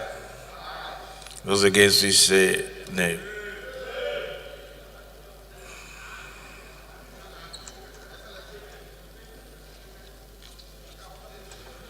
Honorable, before I hit the gavel, Honorable Abiante, 2 minutes, lead your debate.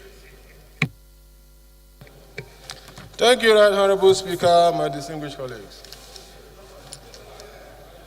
We know that the journey of nationhood, the journey to nationhood, is always evolving, is dynamic, it's not static at any point in time. Such evolution is what has brought us to this point. I don't want to bore us with where we started and how we started. In getting to where we were yesterday, there were several considerations, several concessions, several agreements, and it worked.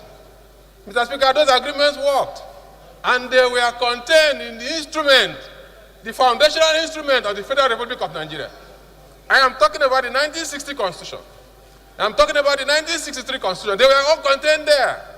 These are products of negotiations, products of debate, products of concessions by everybody, including the concerns of the minorities that is still staring us in the face today. We worked effectively. It led to the development of things like the Cocoa House, the University of Ibadan, the Ahmadu Bello University, the University of Nigeria, Nsukka, the very first television station in Nigeria. First, before France even had a television station. But we had lost all of that. Why did we lose it? We lost it because of Decree 13 of 1970, officially. But before then, it was lost because there was a need to prosecute a war in 1966. That was taken away. It is like a man whose house requires cleaning, taking broom from his neighbor. After cleaning the house, Mr. Speaker, it is human enough for the instrument that has been used to clean that debt to be returned to the owners. In this dispensation, Mr. Speaker, we are very much aware of the concerns of Zamfara, the concerns of Katsina, even the concerns of Osun. Why? Because we have not allowed adequate participation. We have not allowed enough ownership. We have not allowed enough privileges of these resources. We have over 1 billion barrels of oil discovered in the northeast area. Countries up that way are already enjoying from it. Why have we locked down ourselves? We have locked down ourselves because there is no participation.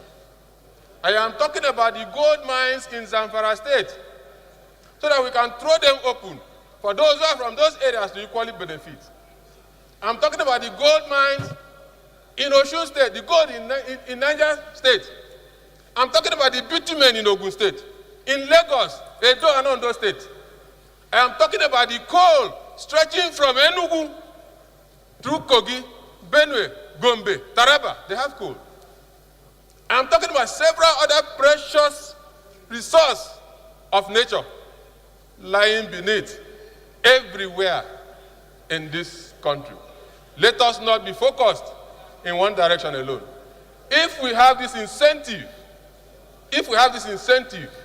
enhanced incentive for that matter, everywhere and every man, where God has so blessed, we have the opportunity of developing.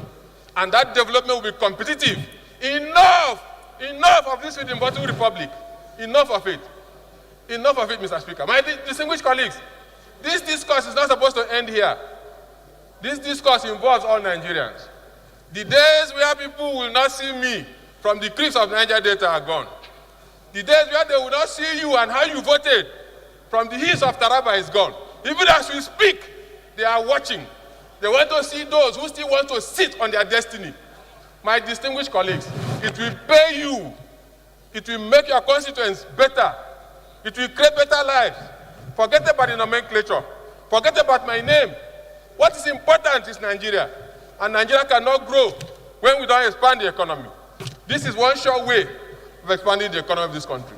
The discourse will not end here. The discourse will be taken to Nigerians. So I will appeal that we let it go from this point, so that Nigerians will get involved, we get engaged in this discourse. At the end of it all, we will definitely get at something that is workable, something that will make everybody in Nigeria conscious, something that will make it beneficial to all, something that will stop the banditry. The bandits that we see today, it is very possible that they are invading forces because of the resources of Zamfara, because of the resources of Katsina. We may not overcome them if we are blind to these issues. Mr. Speaker, my distinguished colleagues. Thank you. All right, thank you very much, Biante. In the interest of time, is there anybody who wants to speak against? Okay, so I'm just going to put the question. Those in favor, please say aye. Those against, please say nay.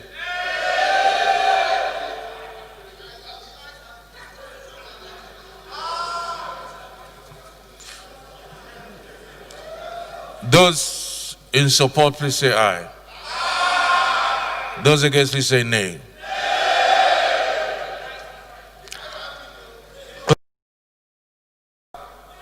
It's a very important issue. Please divide the House.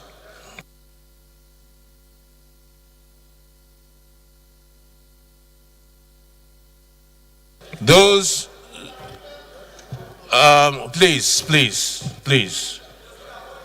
please.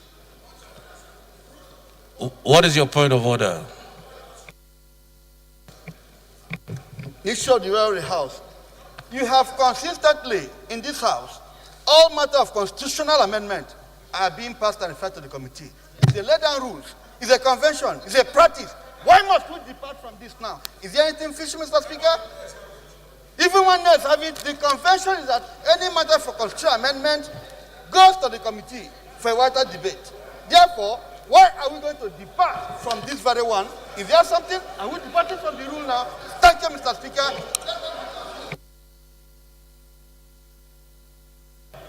Point of Honorable Luke, what's your point of order? Mr. Speaker, Mr. Speaker, Onofio Luke is my name. I represent the Tinansri Bumsrubium Federal Constituency from Akwa Ibom State. Mr. Speaker, I rise under the umbrella of the joint task. Mr. Speaker, the joint task has brought all hands to be on deck for us to do good for this country. And in achieving what we have achieved in the last one legislative year, sir, we have not divided the House. We have always been in the spirit of unity, oneness, and support. Mr. Speaker, I want to align and plead that this is a matter of constitutional alteration, which has processes, which would get to the House of Assembly, would have to get the support of the Senate, and then return to us. My appeal to my colleagues this afternoon is that please, my colleagues, I'm appealing that it is not only for the benefit of a particular state or region, it's a benefit for Nigeria. And that Nigeria is the spirit of joint task. And I appeal and plead that may we not divide the House. May we please allow this bill seeking to alter the Constitution. This is the first time I have heard all my colleagues let it pass to the Committee on Constitutional Amendment. All right. Okay. Honorable colleagues, I want to make it very clear. Honorable Abonta and everybody. For me, and even in the 8th, the 7th Assembly, I've always argued that constitutional issues should be debated before it will go like any other bill, before it goes to the committee. The fact that it's not everything that was done in the 8th Assembly that I have carried over. There are some things I didn't agree with. And if you notice, in fact, we never used to debate issue of constitutional amendment here. Once it is on the other paper, they send it to committee. But I don't intend to carry on like that. There are some very important issues, which not everything we send to committees, that it would even have been ridiculous for us to send to committee. So the fact that it was a practice in the 8th Assembly, it was not the practice in the 7th Assembly. It was not the practice in the 7th Assembly. It was a practice of the 8th Assembly. In this 9th Assembly, if there's a constitutional matter, otherwise I wouldn't have even asked him to debate the matter. Because what's the point of debating if it's going to go anyway? The whole idea of debating is to persuade our members. So, I believe that Honorable Luke has appealed to members. That is where the appeal needs to go. We are faced with two options. In a situation like this, I wish we had our electronic system where we could have voted. As a matter of fact, many will argue that you might even have to use the 2,000 number. But it's either we divide the House,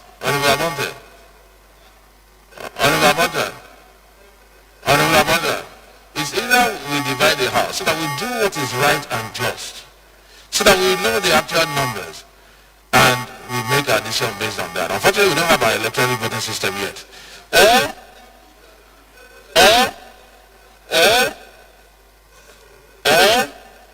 if you do not want to divide the House, then we'll do the question again. And I will have to go to whichever way I feel, whether it's yea or whether it's nay. We have to do justice to everybody. Or third alternative, we step this matter down until we have our electronic voting system in place, hopefully by the time we come back. Those are the three options available to us. Honorable Toby, what's your point of order? Thank you, Mr. Speaker. Honorable colleagues, Mr. Speaker, I am happy that you are living up to the spirit and letter of our rules. And as a matter of fact, bringing this to be subject to debate is quite good. Hey, what do you say? I'm saying that you are living up to the spirit and letters of our rules. And for allowing constitutional issues to be debated.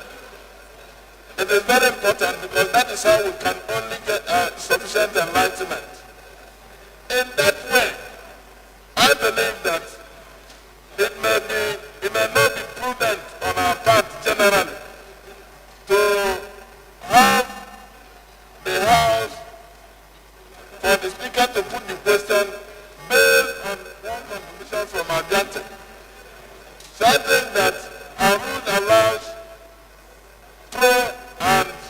first debates, views. So in this instance, it will be important, Mr. Speaker, to understand that when a proposal is made in a bill, you can completely alter it, change it during the committee work. But the benefit of having this is that it gives you further enlightenment. It gives us to interrogate issues and subject it to proper understanding.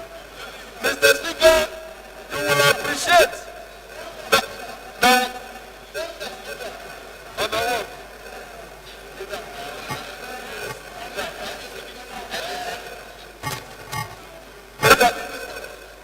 Mr. Speaker, thank you for protecting me.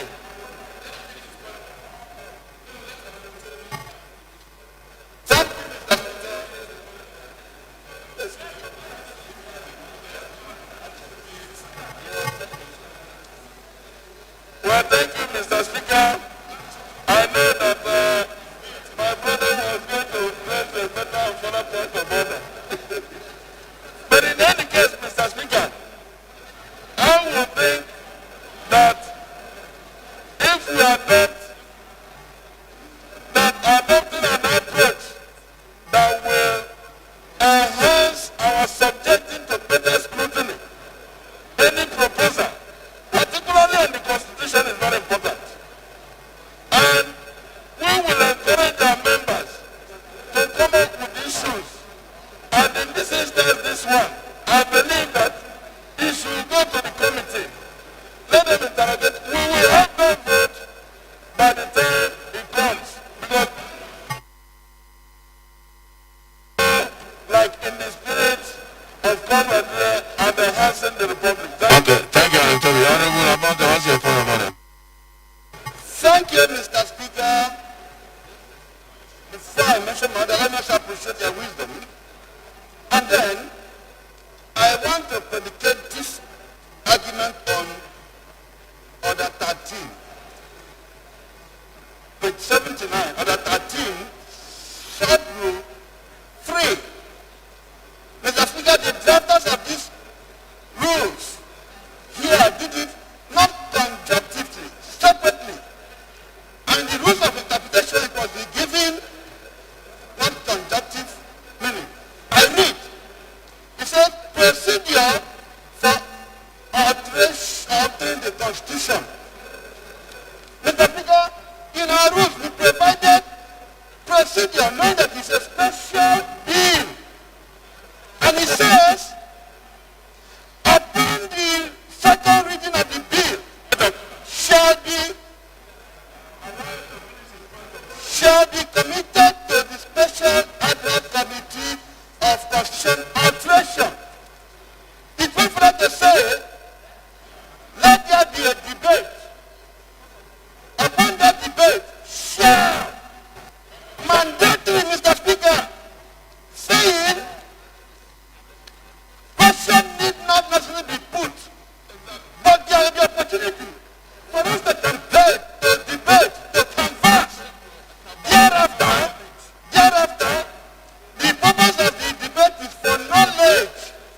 Thereafter, shall, Mr. Speaker, you're under compulsion here to refer to the committee. We have no other choice. Except we are disregarding this. We must show it by example. That is, if we don't obey our rules, I therefore move my motion, my vote.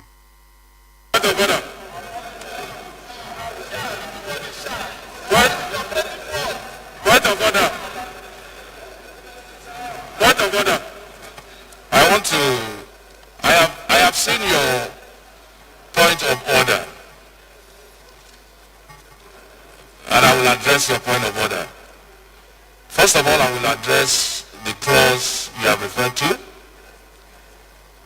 Then I will go to the very first section. The clause you referred to, page 79, sub-rule 3, says, upon the second reading, the bill shall be committed to the special ad hoc committee of the House on Constitution alteration.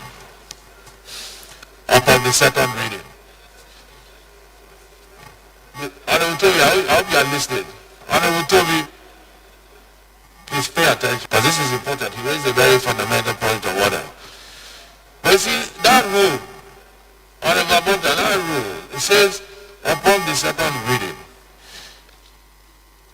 Now read that together with Rule 1. Rule 1 says, the first and second reading of any bill for altering the provision of the Constitution shall be considered and proceeded with in accordance with the procedure on bills in the House Standing Rules. In other words, when you read that, and you read the one you refer to, it says we shall proceed in accordance with the House Standing Rules. Meaning, second reading presupposes that you debate and you put the question. It is presupposing that after passing the question in the affirmative, that is when you have completed your second reading, and then it goes to the committee. That is my ruling, and that is what we will do. Now, here is what we need to do, honorable colleagues. Honorable Luke has appealed. Honorable Abanda has appealed. Honorable Toby has appealed. Honorable Toby has appealed. Honorable Abanda has appealed. I am sticking strictly to the rules. The rules are very clear. Even this, hold on a second. Even this, when you refer to tradition and tradition, what I have just read here means we were breaking our rules. If in the 8th Assembly, what we were doing was to send all constitutional matters to committee without debate, and which I always opposed in the 8th Assembly, the rules are very clear. We were not supposed to do that. So I will not follow that tradition. Honorable colleagues, our members have appealed. Do we step this down for more consultation?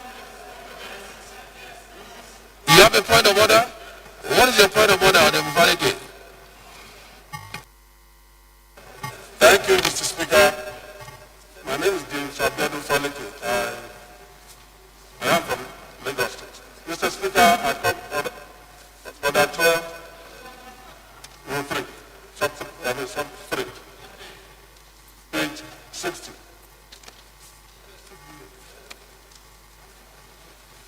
Mr. Speaker, if I have your permission, I read.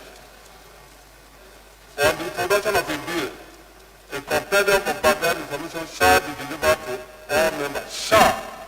And I ask my colleagues, nobody, because I don't have the compendium.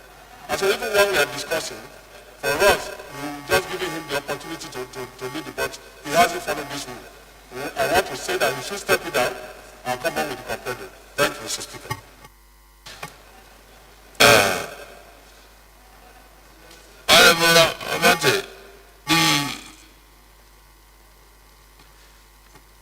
Do you want to step this down for further consultation? Or do you want us to put the question?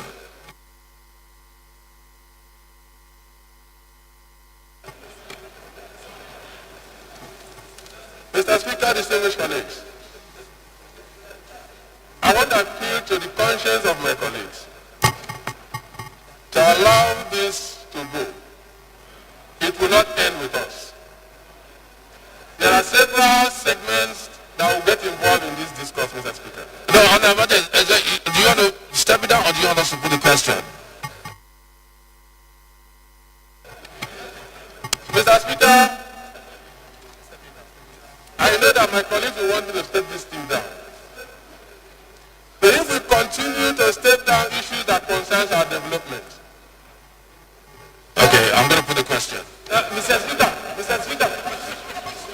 I'm going to put the question. So the answer is that we should put the question. Colleagues, because I didn't sponsor that bill alone, I want to take their own submissions and add mine or subtract mine from there. I'll step it down for a better day.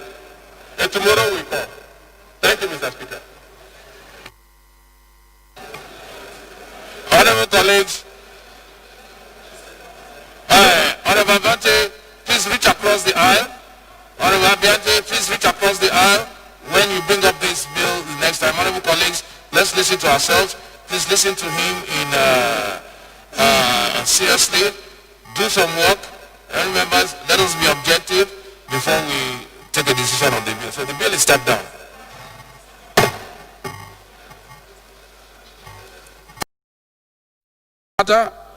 Okay. Thank you, Mr. Speaker. I remain Honorable Ndodi Godwin Mbelu, and I represent the good people of our church from the federal constituency and from Delta State. Mr. Speaker, I come order 6, Rule 2 and 4, and also Order 8, Rule 5. Mr. Speaker, if you recall, I had earlier on made a submission as it relates to privileges. Order, please. Order, please. Later. The minority leader is in a matter of privilege, please. I don't know if it concerns him alone or the whole House. What's your privilege? Now, Mr. Speaker, I have raised a point of order on privilege as it relates to the investigative panel that is going on by NDDC committee. And after moving my privilege order, Mr. Speaker, I went out to ease myself. To my greatest surprise, I was given a shocking purport. Honorable Luke, please. Given a shocking purport on my phone, and that relates to perjury. Mr. Speaker, I don't know. It relates to what? Yes, perjury. Okay, what happened?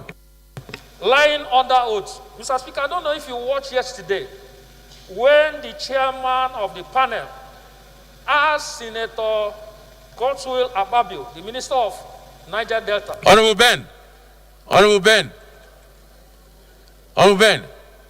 can you just sit a minute, please? This concerns your committee. It concerns your committee. Please start again, please. Perjury is very important. I don't know what the issue is, but go ahead.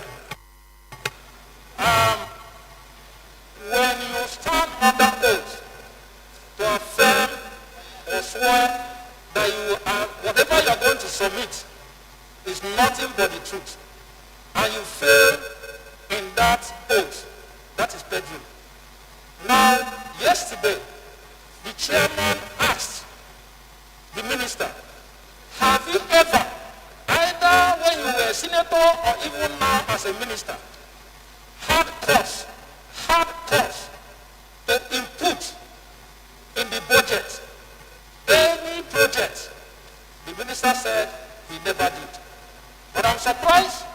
I got an alert, and with your time permission, can I read, sir? Please read. Office of the Senate Minority Leader, a letter addressed to the Chairman, Senate Committee on Niger Delta, National Assembly Complex, Abuja, dated August 7, 2017, and it reads, Dear brother, for 2017 Niger Delta Development Commission in bracket NDDC budgetary provision, Akpabio Northwest Senatorial District. 1. Fencing of Federal Polytechnic Okana, Akpabio, Niger Delta 200 million. 2. Fencing of Federal Government College Ikotepene, Old Site, Akpabio, NDDC 100 million. 3. Entrepreneurship training on use of modern farming implements, Niger Delta 75 million. 4. Entrepreneurship training on use of modern farming implements, women in Akpabio 75 million. 5. Renovation of one hostel facility at University of Nsukka, Niger Delta 50 million. Signed, Senator in bracket Dr. Godswill Ababio, CON, member NDDC committee. Mr. Speaker, that is my submission, which in effect means that he lied under oath. And I still believe that that should be taken on by the committee that is currently investigating to to form part of his submission in writing the names of those who collected or who put things in the budget. Akpabio should also include his name as having put project in that.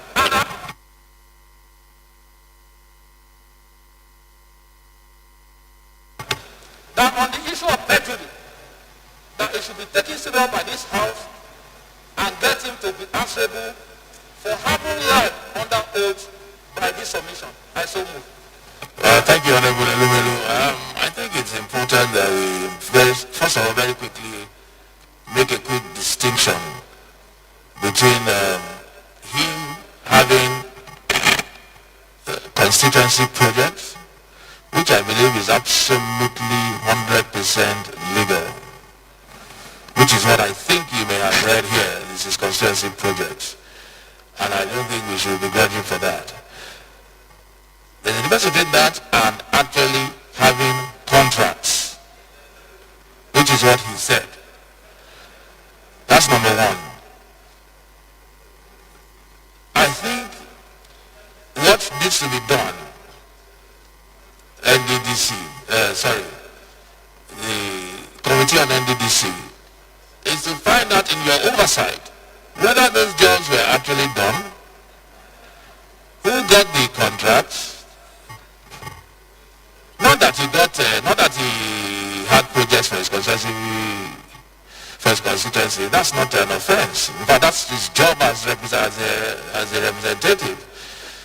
But who got those jobs and whether they were executed are legitimate things for the NDDC to look into. Number one. Honorable Ben, at any point in time, did the Honorable Minister under oath say he never had projects in his constituency or that he never got contracts? There's a distinction. Did he say anything like that on the oath?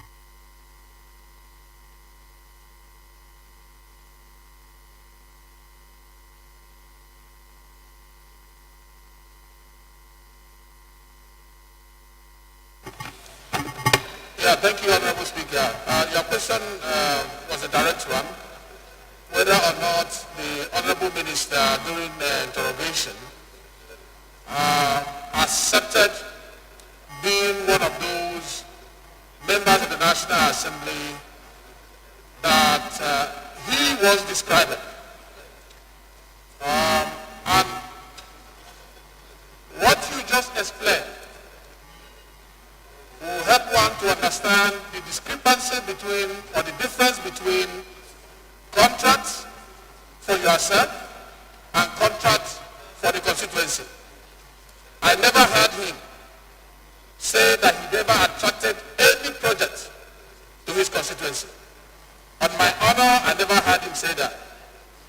But just like you pointed out, it is the responsibility of this House in the course of our investigation to lift the corporate veil of the companies that discharge that duty of carrying out the contract in his senatorial zone, to review whether or not he has any interest in those companies.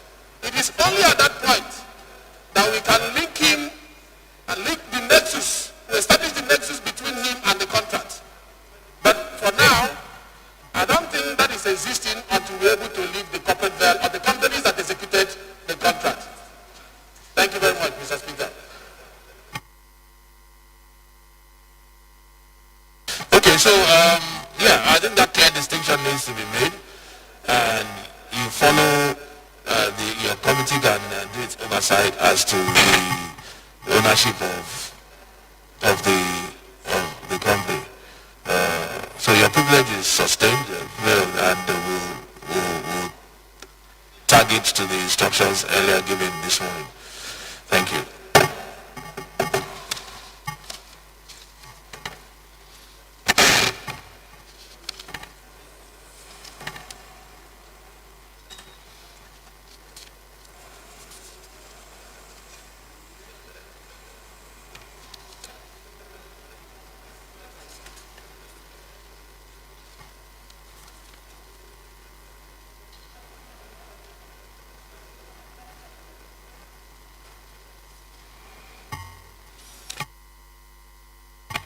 your side. Is this, there's a controversial bill that has been on social media for a while. I don't know if this is it. Faleke, please, I want you to be a part of this debate. I want everybody to be here. In this water resources, that is item 9. The last one in item 9. Yours has nothing to do with the inland waterways or anything like that.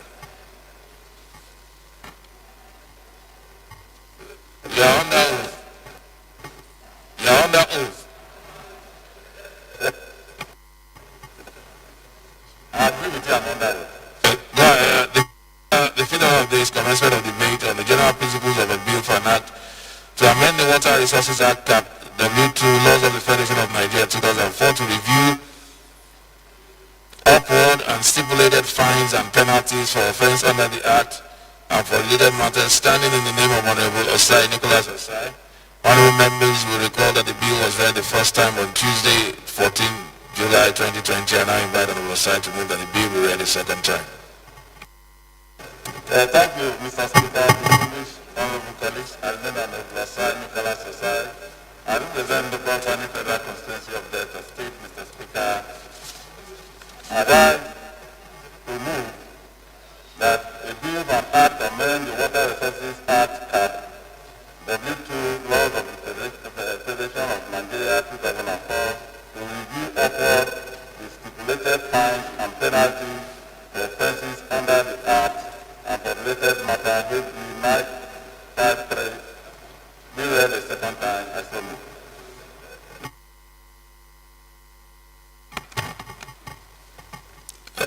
Money. Thank you, Mr. Speaker. Honorable colleagues. I am Amina Shulmani, member representing Mindamani, the Speaker from Kassan State. I rise to second that the bill should be read for the second time. And I send the second. Thank you.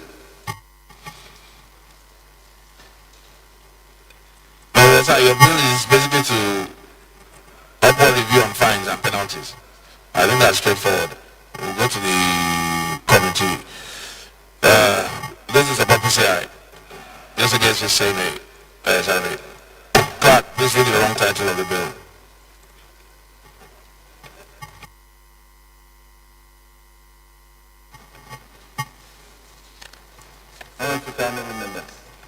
The bill for now to amend the Water Resources Act, Chapter W2 Laws of the Federation of Nigeria 2004 to review upward the related fines and penalties for offences under the Act and for related matters. Second reading. Be referred to the committee of the whole. Is there anybody else who will go ahead? Okay. 6 hours of the day is commencement of a debate on the general principle of a bill for an act to provide for the establishment of the second Service Compact Management Agency, SERVICOM, for the effective management, execution, and enforcement of Service Compact with citizens, setting, controlling, implementation, and enforcement of service charter and standards, the identification and facilitation of resolution of service failures, and enhancement of citizen service rights and responsibilities in Nigeria, and for related matters standing in the name of Honorable Chris Emeka Azubogu. Other members will recall that the bill was read the first time on Wednesday, 4th December 2019, and I invite Honorable Azubogu to move that the bill be read a second time. Thank you, Mr. Speaker. My respected colleagues, I am Honorable Chris Emeka Azubogu. I represent Nnewi North, Nnewi South, and the Procedural Federal Constituency.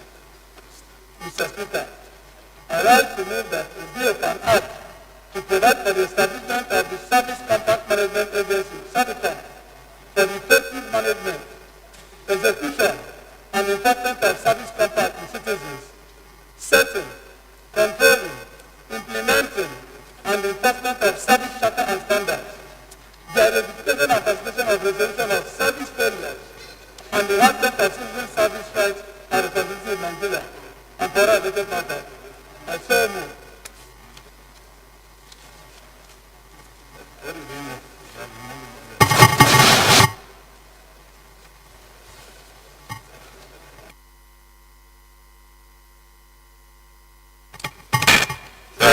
the seconder, please? Princess, yes. Thank you, Mr. Speaker. Honorable colleagues, my name is Honorable Princess Miriam Odinaka. I represent the people of Isi Alambano, Onimo, Okigwe Federal Constituency. I'm from Imo State. Mr. Speaker, I rise to second this motion as ably moved by my brother, Honorable Chris Asubov. I so second.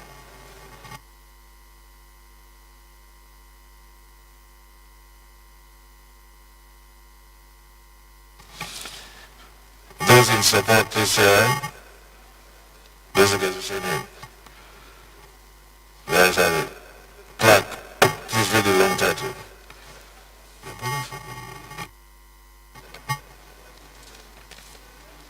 Honorable Speaker, honorable members, the bill for now to provide for the establishment of the Service Contract Management Agency, Servicom, for the effective management, execution, and enforcement of service contract with citizens, set to control the implementation and enforcement of service charter and standards, the identification and verification of resolution of service failures, and enhancement of citizen service rights and responsibilities in Nigeria and for related matters.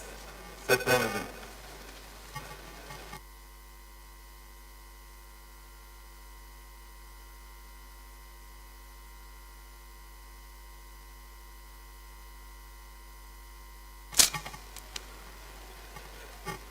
Okay, bill is referred to the Committee on Governmental Affairs. Seventh order of the day is commencement of debate on the general principle of a bill for an act to repeal the Nuclear Safety and Radiation Protection Act, number 19 of 1995, and enact the Safety and Radiation Bill 2020 by re-establishing the Nation Nuclear Regulatory Authority in order to provide for nuclear security and safeguards and for related matters, standing in the name of Honorable Edwin. Honorable members will recall that the bill was read the first time on Thursday, 21st November 2019, and I invite Honorable Anayo to move that the bill read the second time. Thank you, Mr. Speaker. My respected colleagues, my name is Anayo Edwin. I represent the group people of Exam North, Ishelu Federal Constituency, Mr. Speaker, from Ebonyi State. Mr. Speaker, I rise to move that a bill can act to repeal the Nuclear Safety and Radiation Protection Act number 19 of 1995 and act the Safety and Radiation Bill 2020 by re-establishing the Nigeria Nuclear Regulatory Authority in order to provide for nuclear security and safeguards and for related matters, HB 586. I saw it was a second. Second. Thank you, Mr. Speaker. Thank you, Mr. Speaker. My name is Babangida Alasan Abdullah. I represent the Allied Federal Constituency, Mr. Speaker. I am from Kano State. I stand second the motion to be moved by my colleague. I so second, Mr. Speaker.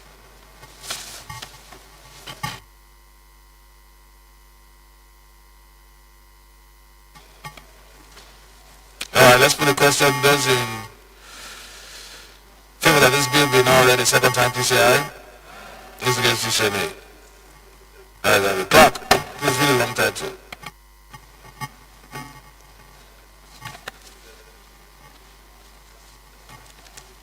Honorable Speaker, honorable members, the bill for now to repeal the Nuclear Safety and Radiation Protection Act number 19 of 1999 and now the Safety and Radiation Bill 2020 by re-establishing the Nigerian Nuclear Regulatory Authority in order to provide for nuclear security and safeguards and related matters.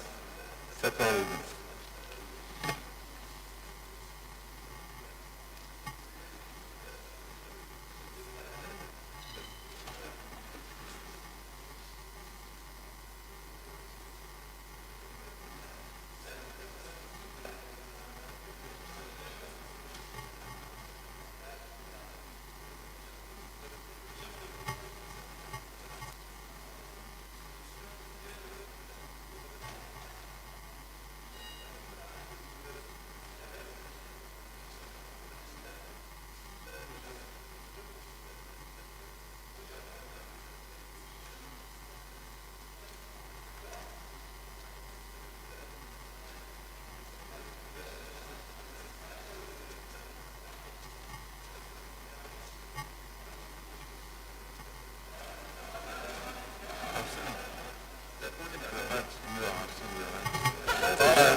Members are waiting.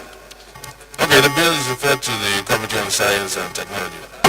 Eighth order of the day is commencement of debate on the general principle of a bill for an act to alter section 12(1)(3) of the Constitution of the Federal Republic of Nigeria to reflect the authority of persons mandated to effect payments and receive funding for the House of Assembly and Judiciary of States from the Consolidated Revenue Fund of the Federation for related matters, standing in the name of Honorable Igariwe.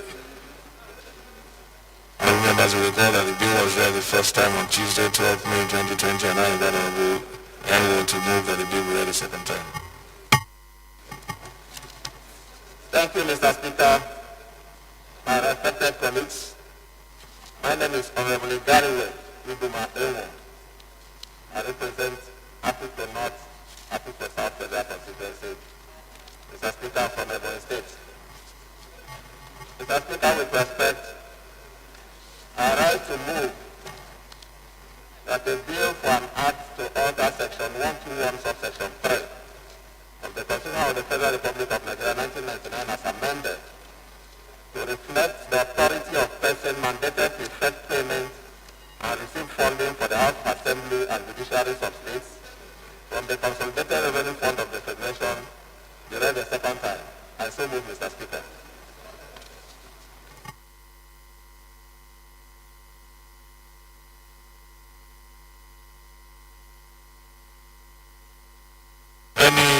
Seconder, please.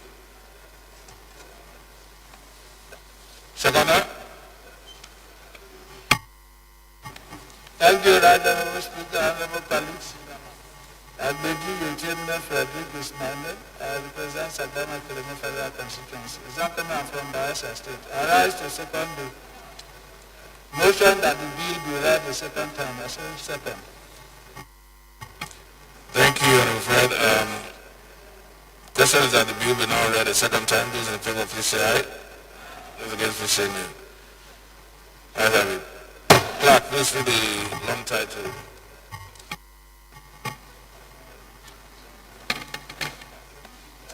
Honorable Speaker, no members. The bill for now to alter section 12(1), subsection 3, subsection 1(3) of the Constitution of the Federal Republic of Nigeria 1999 to reflect the authority of persons mandated to effect payments and receive funding for the House of Assembly and Judiciary of States from the Consolidated Revenue Fund of the Federation and for related matters. Second reading.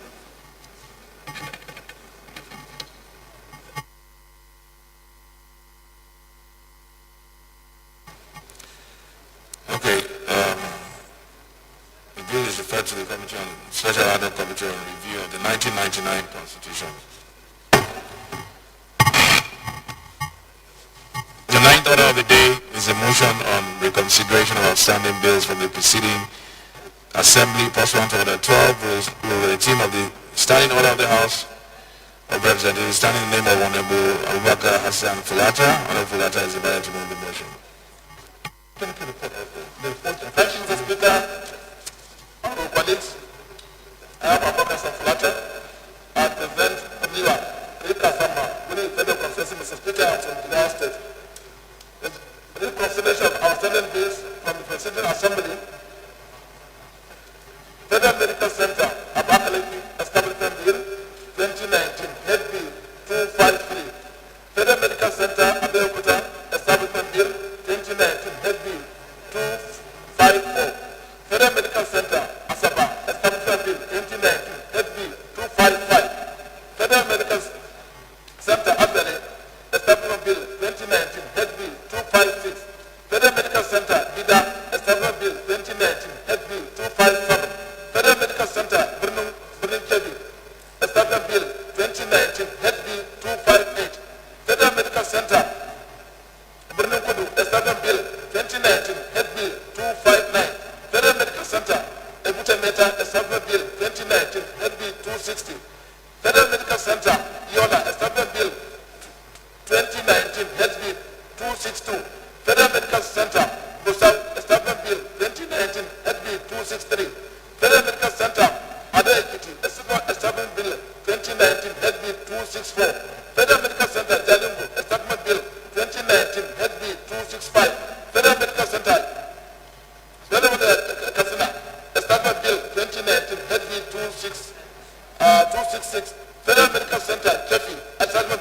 2019, HB 267. House notes that pursuant to Order 12, Rule 18 of the Standing Orders of the House of Representatives, the sensitive business of the House by a committee of the House, which remain undetermined at the end of the Assembly, shall be resumed and proceeded in the next Assembly in the same manner as if the tenure of the Assembly has not come to an end. If the House resolves in the affirmative that such bills, upon being redebated, be reconsidered in the Committee of the Whole without being commenced de novo. Also note that affirmation bills were passed by the preceding Assembly and forwarded to the Senate for concurrence, for which no concurrence was made, and or forwarded to the President for assent, but for which assent or withholding thereof was not communicated before the end of the tenure of the last Assembly. Aware that the bills were represented as House Bills 253, 254, 255, 256, 257, 258, 267, respectively, and read the first time, resolved to commit the bills to the Committee of the Whole. I so move, Mr. Speaker.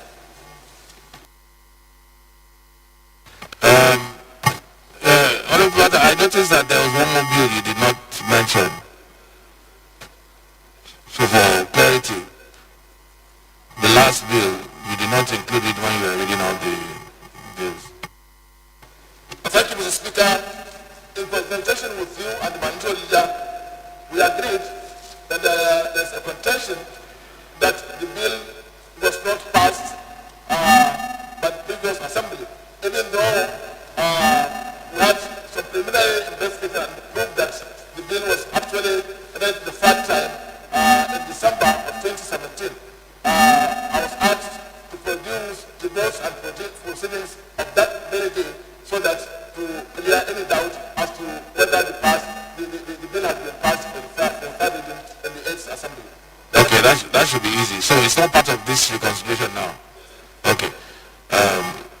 Honorable, can you second, please? Thank you, Mr. Speaker. I remain Honorable the Government Elmelu, and I represent the good people of Anyatos Federal Constituency. I rise to second the motion ably moved by the Chairman of Committee on Rules and Business as amended. I so second.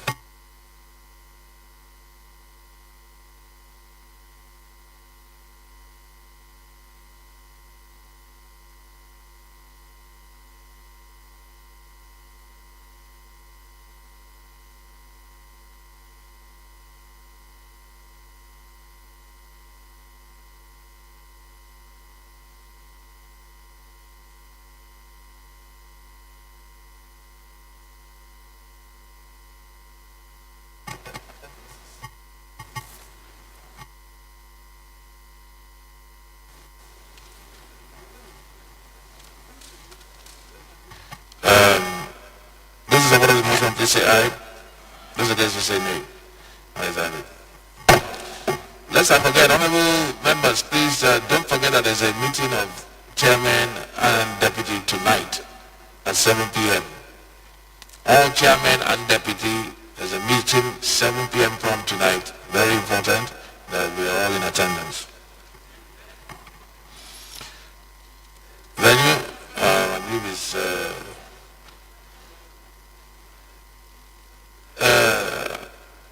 I believe we can. When you come to the National Assembly, you know the venue. By the time you come, you know the venue. And clap.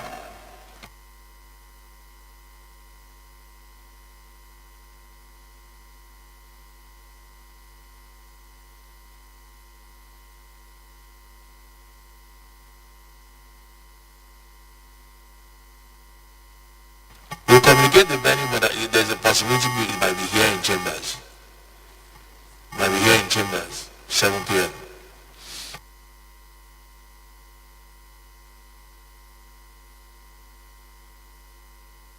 Standard of the day is motion on need to investigate the Nigerian Correctional Service. Standing in the name of Honorable Ndudi Elumelu.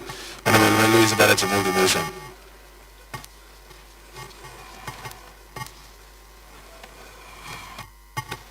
Thank you, Mr. Speaker. I remain Honorable Ndidi Godwin, and I represent the good people of our native Federal Constituency.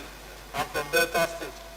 They have known that all over the world, a correctional service center, otherwise called a prison, is a public institution established by government to provide rehabilitation, reformation, and correctional facility services for individual offenders who have breached the law with the ultimate goal of reorientating and reintegrating them back into the society. Aware that the correctional service has not been operating and performing satisfactorily to its statutory duties, and instead of functioning as rehabilitation and reformation centers, the scenario has been that of dehumanizing situation and hardening of the inmates. The House also notes that the policy objective of the present administration of President Muhammad Buhari on the Nigerian Correctional Services is to ensure total transformation to a modern reformatory institution so as to enable it to operate in line with international best practice.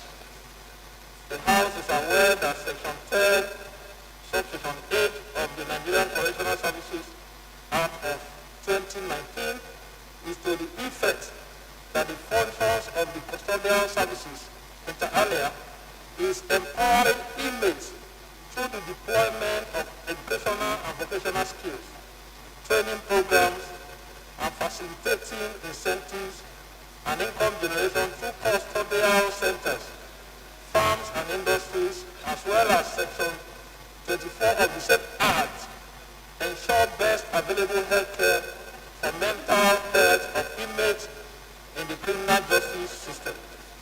The House recalls that the federal government has appropriated over 613.5 billion to the Nigerian Correctional Service in the last 10 years, with a sum of 4 billion in 2015, 14 billion in 2016, 16.6 billion in 2017, and a higher sum of budgetary allocation in both 2018 and 2019, with each year having over 70% recurrent expenditure. The House further aware that the federal government spends an average of 17 billion annually on feeding of convicts and awaiting trial inmates in the 244 correctional services nationwide.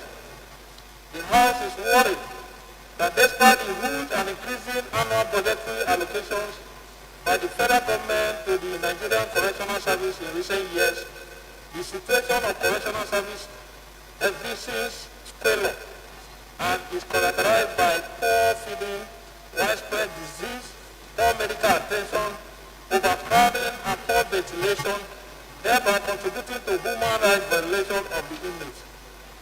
The House is cognizant of the fact that inmates deserve good rehabilitation and reformation services in line with the United Nations Convention against torture, which in Article 11 provides for the treatment of persons subjected to any form of arrest, detention, or imprisonment from any cases of torture, and Section 34, Section 1A of the 1999 Constitution also, as amended, also emphasizes on the right to dignity of human persons.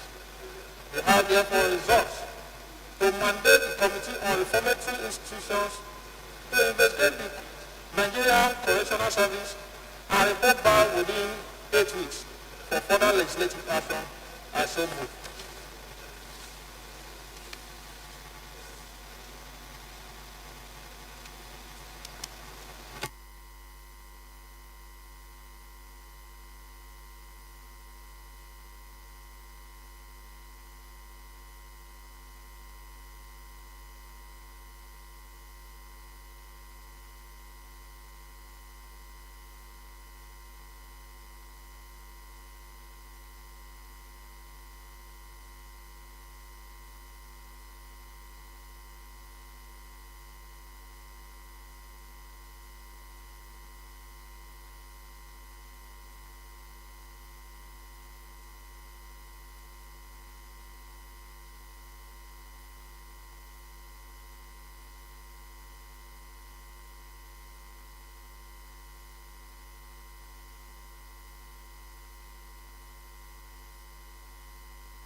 seconder?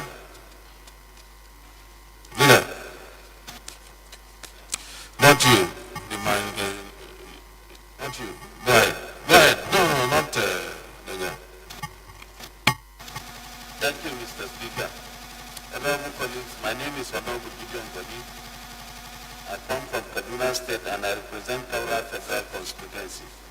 Mr. Speaker, honorable colleagues, I rise to second the motion ably moved by the minority leader. That's a second. Those in favor, please say aye. Those against, please say nay. Ayes have it. Doni, have you seen the Chairman Business and Rules on that matter we discussed? Okay. 11th order of the day is a motion on need to set up skills acquisition centers in the internally displaced persons camps across the northeast geopolitical zone, standing in the name of Honorable Buka Ghana. Honorable Ghana is invited to move the motion.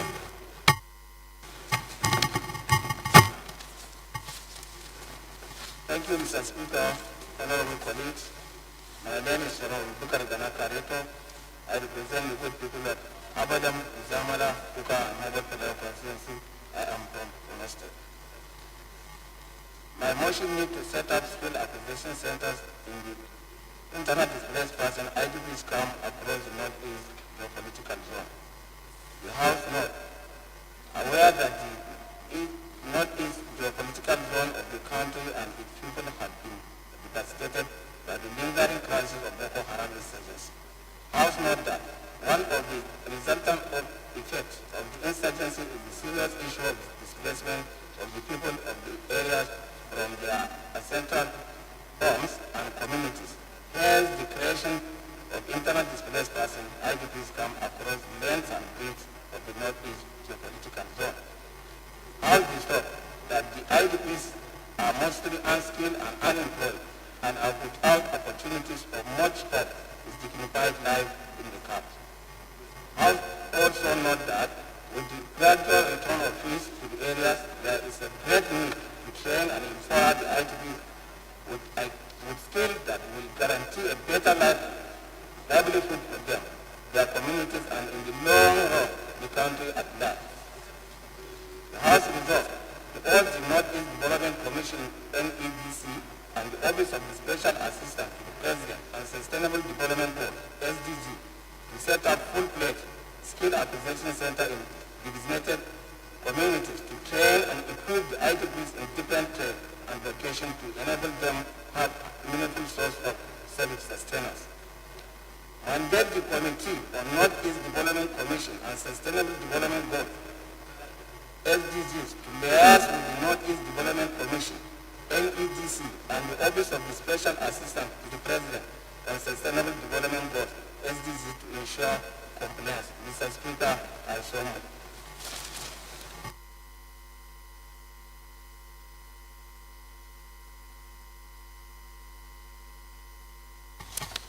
Any second, Honorable Obuma. Chairman Johnson, he has an amendment, but I'll let him second first. Thank you, Honorable Speaker, and my respected colleagues. I commend Honorable Johnson and Honorable Obuma. I represent Itako Federal Constituency. I rise to second the motion as it been moved by my honorable colleagues and second. Thank you. Before I put the question, I have an amendment here from you. Please, can you read out your amendment? Honorable colleagues, my amendment is that the establishment of skill acquisitions in all the IDPs across the country, as against Northeast.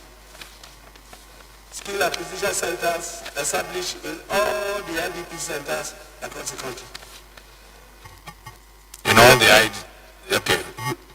Second. Mr. Speaker, sir, my dear colleagues, honorable members, my name is Babangida Alasan Abdullah. I represent the Ala Federal Constituency. I'm from Kano State. Mr. Speaker, I stand second the amendment moved by my colleague. I say second.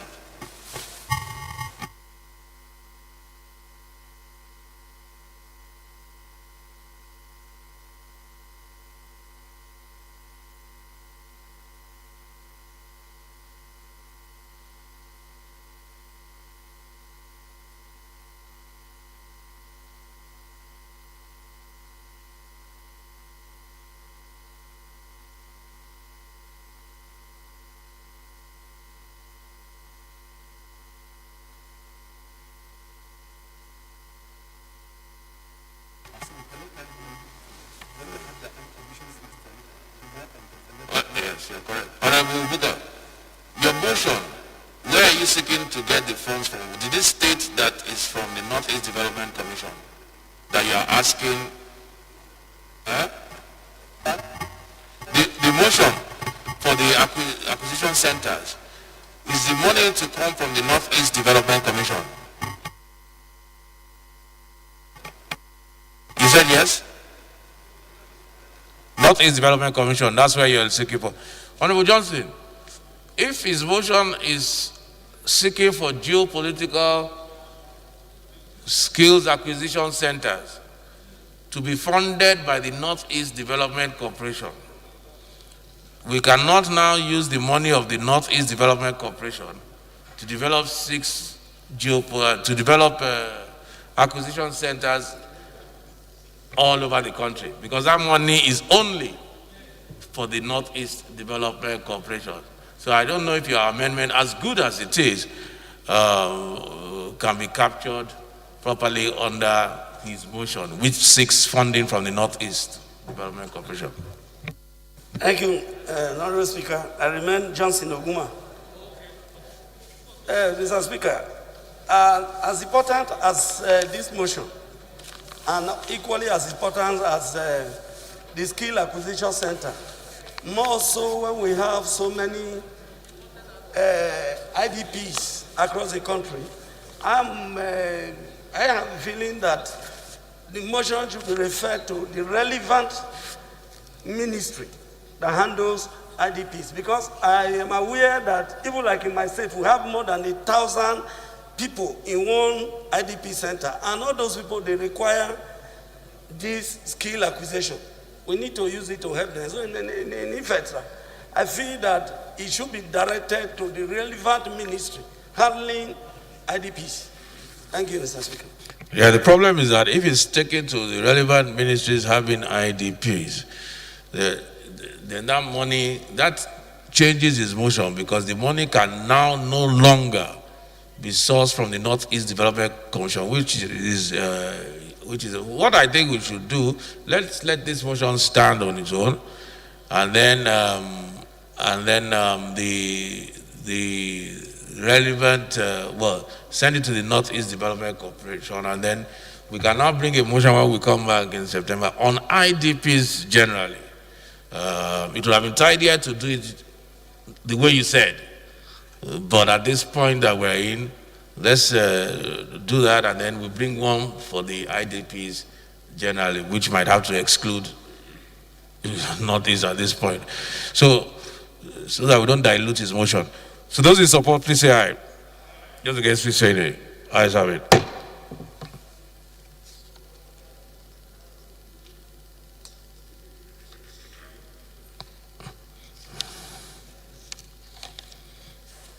The 12th order of the day is a motion on need to investigate the activities of the development of the Finance Department of the Central Bank of Nigeria and the Nigeria Incentive-Based Risk Sharing System for Agricultural Lending. Standing in the name of Honorable James Amadu Usman. I know. James Amadu Usman, aka Jaha.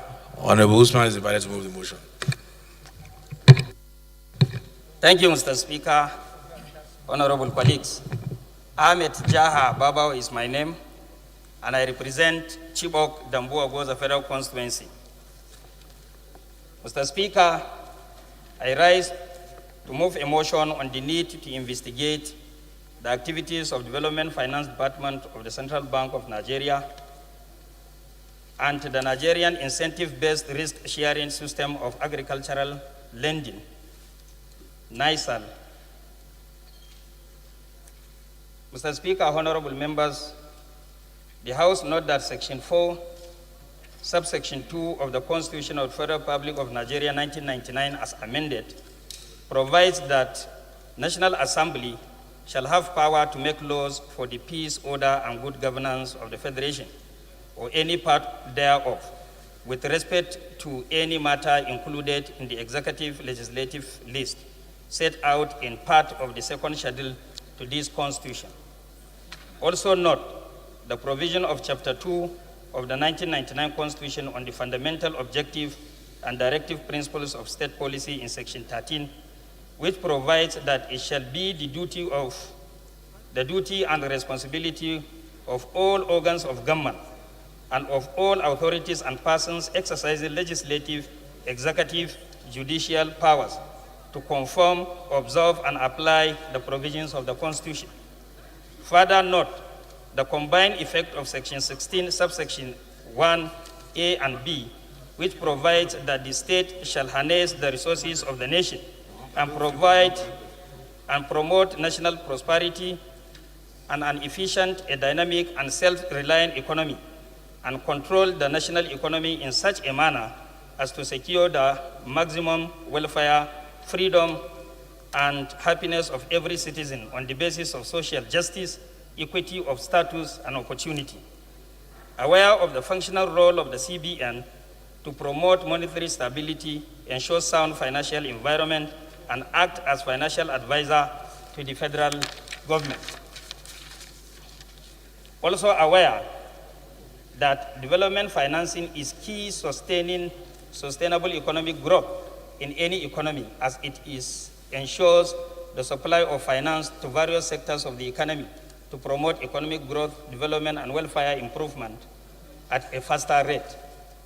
Further aware that the Development Finance Department of CBN is responsible for the formulation and implementation of various policies, innovations of appropriate products, and creation of enabling environment for financial institutions to deliver services in an effective, efficient, and sustainable manner, mainly targeted at the agricultural sector, rural development, micro, small, and medium enterprises. Informed that the Development Finance Department of CBN, in line with its mandate to ensure real sector growth, financial inclusion, and entrepreneurship development, formulates and manages several schemes and initiatives, including the Nigerian Incentive-Based Risk-Sharing System for Agricultural Lending, NISAL, Anchor Borrowers Program, ABP, Commercial Agricultural Credit Scheme, CACS, Agricultural Credit Guarantee Scheme Fund, ACGSF, Agricultural Credit Support Scheme, ACSS, Interest Drawback Program, IDP, Microfinance Policy, Financial Inclusion, Entrepreneurship Development Activities, Power and Airline Intervention Fund, Small and Medium Enterprises Credit Scheme, Restructuring and Refinancing Fund, RRF, Real Sector Support Facility, RSSF, National Collateral Registry, NCR, and Nigerian Electricity Market Stabilization Facility, NEMSF. Also informed that several such schemes and initiatives being managed by the Development Finance Department, like the Nigerian Incentive-Based Risk Sharing System for Agriculture, NISAL, designed to provide farmers with affordable financial products and reduce the risks of financial institutions that grant them loans. The Anchor Borrowers Program, ABP, aimed at creating a linkage between Anchor companies involved in the processing and smallholders farmers to boost production, stabilize input, supply to agro-processors, and address the country's negative balance of payment on food along the agricultural value chain, and administered at a single-digit interest rate of 9% to beneficiaries, and the 255 billion SME credit scheme established in April 2020 to fast-track the development of manufacturing and SME subsector are replete with irregularities and not at optimal performance. Concerned that the 200 billion SME restructuring and refinancing fund was suddenly discontinued by the management of the bank without any explanation to relevant government agencies and key stakeholders. Also concerned that the 300 billion naira real sector support facility, RSSF, established in 2014 to address the funding needs of the large ticket SMEs in Nigeria to closing the short-term and high-interest financing gap for SMEs, manufacturing, and startups well as create jobs through the real sector of the Nigerian economy has remained a dormant initiative. Also disturbed that the CBN in 2015 established the Nigerian Electricity Market Stabilization Facility and invested 213 billion in a refinancer, NESI Stabilization Strategy Limited, to provide refinance for the NEMSF, aimed at putting the Nigerian electricity supply on a route to economic viability and sustainability by facilitating the settlement of legacy gas debt payment of outstanding obligation due to market participants, service providers, and gas suppliers that accrued during the interim rules period. But the impact of such an investment is not yet been felt in the economy. Worried by the recent outcry by 800,000 applicants that the 50 billion targeted credit facility stimulus package announced by the Central Bank of Nigeria in March 2020 to help mitigate the impact of coronavirus pandemic on the economy and businesses, and to support households and micro, small, and medium enterprises that have been affected by COVID-19 pandemic, which was to disburse through the NISAL Microfinance Bank Limited, is not easily accessible due to difficult conditionalities attached to the facility. Also worried that the management of NISAL Microfinance Bank Limited is reported to have allegedly diverted 1 billion naira into a personal account of one of its management staff. Conscious of the provisions of Section 88, subsection 1 of the Constitution, to the effect that the National Assembly shall have power by resolution to direct or cause to be directed investigation into any matter or thing with respect to which it has power to make laws and the conduct of affairs of any person, authority, ministry, or government department charged or intended to be charged with the duty of the responsibility for executing or administering laws enacted by the National Assembly. Resolve, set up an ad hoc committee to investigate the activities of Development Finance Department of the CBN, Department of CBN, Bank of Nigeria, the Nigerian Incentive Risk-Based Risk Sharing System for Agricultural Lending, NISAL, and any other such scheme under the department, and report back in 8 weeks for further legislative action. So I move.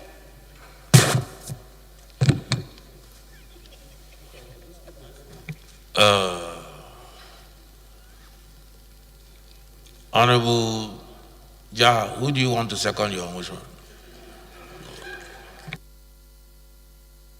I've given you the liberty to...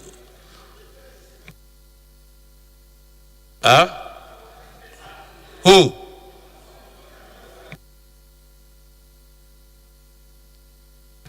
Because you have asked Benjamin Kalu to second your motion, I shall call on Honorable Kumo to second the motion. Thank you very much, Mr. Speaker. I am highly honored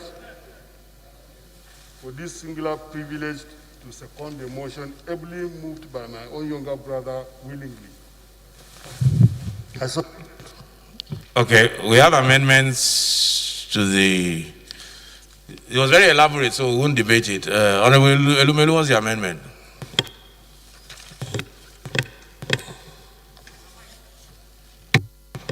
Thank you, Mr. Speaker. I remain Honorable Ndudi Godwin Elumelu, and I represent the good people of our North-East Federal Constituency. I'm from Delta State.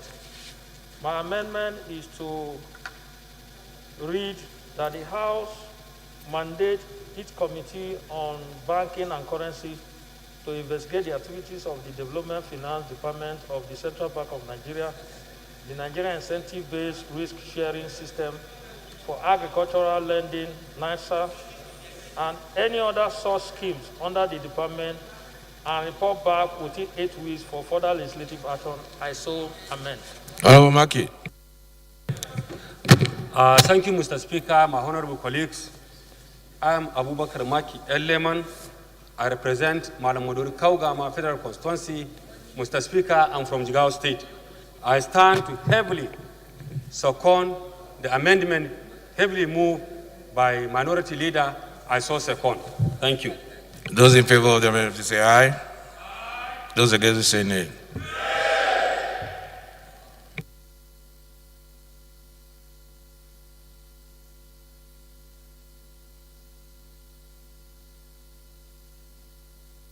I was even surprised when I heard the amendment because I thought it was a banking matter. We have a standing committee. Honorable Jaha, I'm sure you don't mind because it's a banking matter and we can't be moving things from standing committees and sending them to other unless absolutely necessary. It's okay now. Tell you, you guys are very powerful there. I can see. Can you please move? Honorable Zondu, please. Can you move? The mover of the motion has conceded. Honorable Jaha has conceded that it should go to the appropriate standing committee. See, when we send something to another committee, it means that there's either a conflict or we don't have confidence. Thank you, Honorable Jaha. The ayes have it.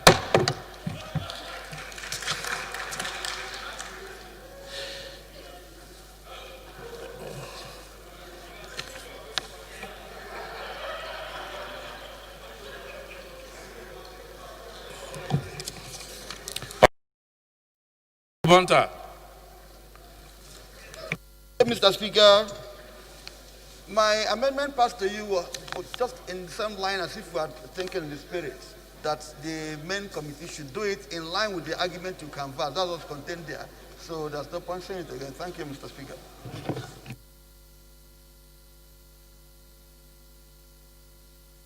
Sorry, Honorable Banta. Sorry, what was that? Sorry, I didn't hear you properly. The amendment passed to you, Mr. Speaker, in that reference is in line with your ruling. The argument contained therein is exactly what you told them now, as if we share the same thought. No, but you know we always share the same. No, it's nothing new.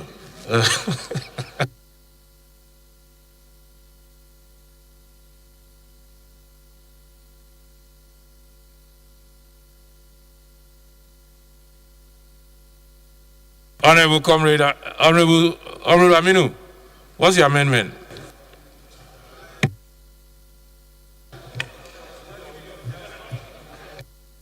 Amendment step down. Honorable Chike Okafo, what's your amendment?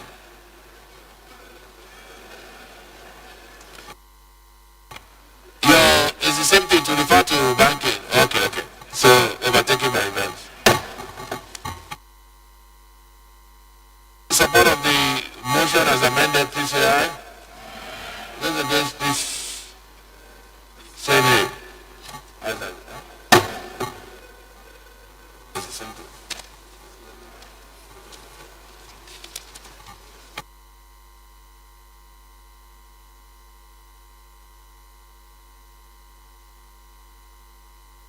The 13th order of the day is a motion of me to rescue the business of importers from total collapse.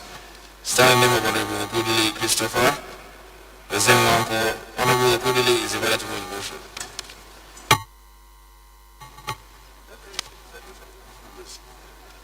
Thank you, Mr. Speaker. Okudili Christopher Ezewanko.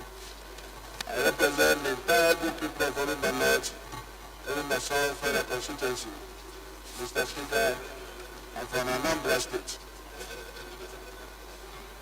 We to exclude businesses of importers from total collapse. There is known that most importers usually raise funds through bank loans and overdrafts to import goods from Asia and European countries and sell in Nigeria.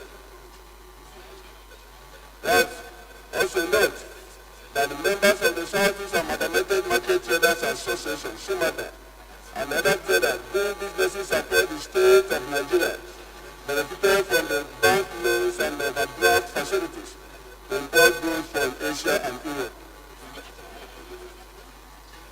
There has been found that some of the imported goods allowed the port shortly before and during COVID-19 pandemic induced lockdown.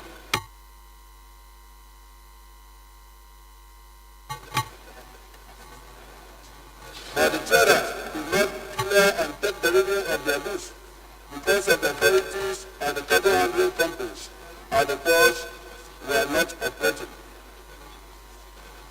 They was also informed that while the cargoes and consignments of those traders were lying at the facilities of cargo handling companies at the port during the period of COVID-19 pandemic lockdown, the interests of the loans and overdraft facilities with which the goods were imported were accumulating at the banks. Cognizance that the traders' inability to clear the goods on arrival was never their method, but rather an act of God caused by the global coronavirus pandemic. Concerned that the cargo handling companies, including Submarine and outfit of Maersk Line Nigeria Limited, the South African Container Terminal, and others have been free to allow the traders to clear and take delivery of their consignments, alleged that related damages running into millions of naira are paid first. Only that if the federal government does not take urgent intervention, the cargo handling companies will not allow the traders to clear and take delivery of their goods, allow the demolitions will keep accumulating. Resolve to all the federal government choose COVID-19 economic hardship relief programs to intervene and save the businesses of the importers from total collapse. Honorable Raji, if you are here, please approach the chair. Mandate the Committee on Commerce to investigate the matter and report back within 2 weeks for further legislative action. I so move, Mr. Speaker.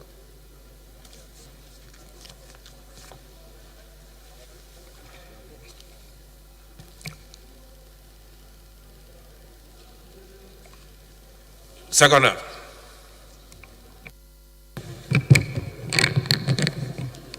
Mr. Speaker, distinguished honorable colleagues, Mela Danzaria, representing the people of Balanga Billiri Federal Constituency. Mr. Speaker, I'm from Gombe State. I rise to second the motion heavily moved by the honorable member. Thank you, Mr. Speaker.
Those in support, please say aye.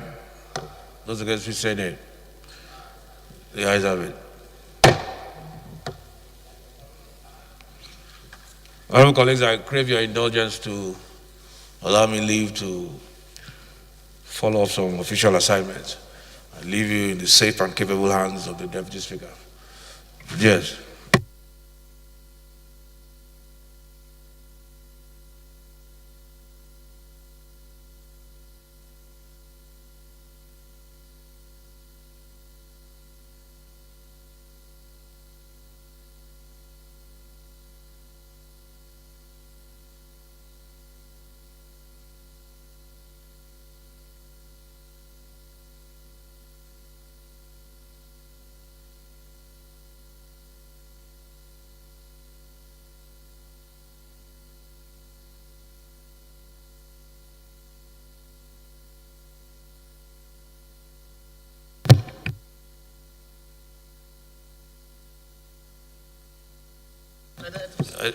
Honorable colleague, DS is spraying where I just left. Elumelu, the Deputy Speaker is spraying. Honorable Elumelu, the Deputy Speaker is spraying where I just left. What's that supposed to mean? Mr. Speaker, he's only trying to make sure that two of you are safe.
Respected colleagues, the 13th order of the day is a motion on need to rescue the business of importers from total collapse, standing in the name of Honorable.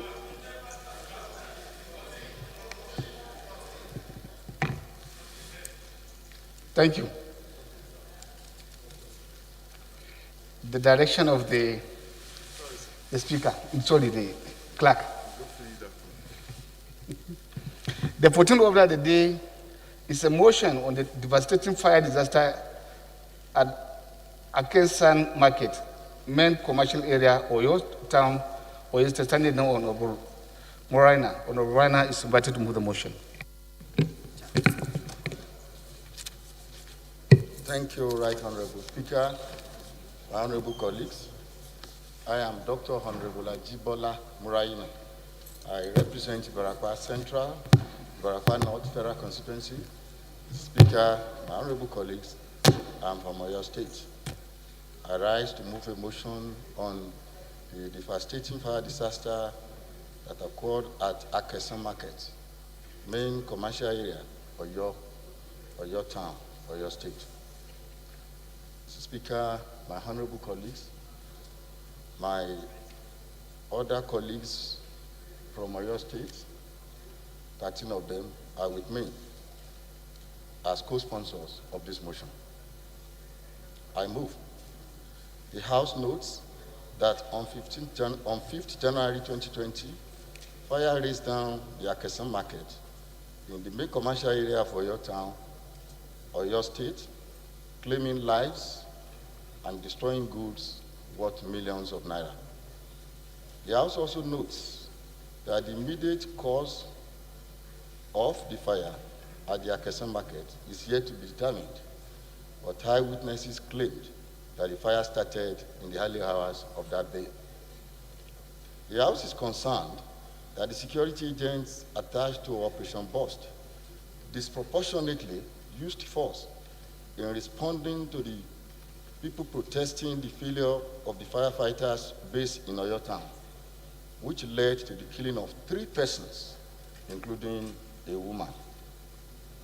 Also concerned that some shops and other valuables were destroyed in the inferno, thereby taking away the means of livelihood of the traders, some of whom had just stocked their shops.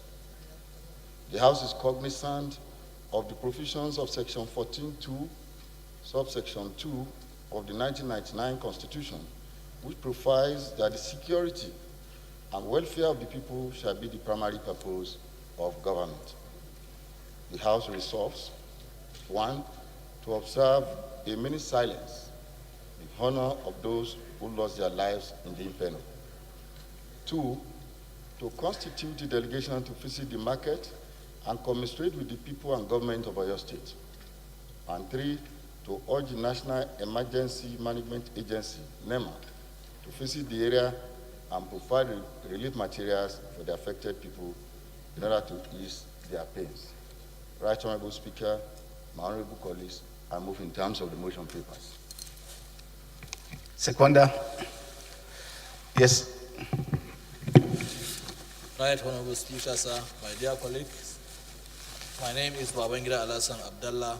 I represent Dala Federal Constituency. I'm from Kano State. Mr. Speaker, I stand to second the motion moved by my colleague, Honorable Ajimobi. I so second. Respected colleagues, this is an infrastructure-related motion, so I will now put the question. Those in favor of the motion say aye. Those against say nay. The ayes have it. Motion number 2, 11 committees of the House. Minister, now or after this proceeding, so that we will move fast. I will beg that we take the 1 minute silence before we close the day. The 2 order of the day is a motion on call for the habitation of Abed Express Road, 30 Abule, Ebra, to Sango, from Abule, sorry, to Sango, standing now Honorable James and the side or level submitted in the motion. Thank you, Mr. Speaker. Honorable colleagues, my name is Honorable James Atisa Owolabi, representing the good people of Ipapo Federal Constituency. Mr. Speaker, I am from Lagos. Call for the habitation of Abeokuta Express Road from Abule to Sango Toll Gate. Knows that the key to economic growth and development in any society is the provision of basic infrastructure and other social amenities, such as good road network, given that transportation plays a vital role in the well-being and economic development of the country and its citizens. Also note that the terrible condition of Abeokuta Express will make it difficult for computers to lie without recording accidents and loss of lives and properties, as a journey of 30 minutes now take 2 to 3 hours just because of the bad road.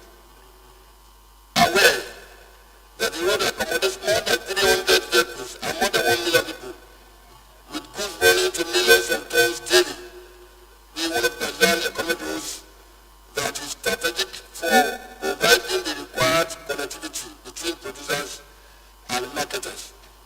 Concerned that the road has suffered so much neglect and abandonment, particularly from task bus stop, and anytime it rains, the road is flooded because there is no proper drainage system.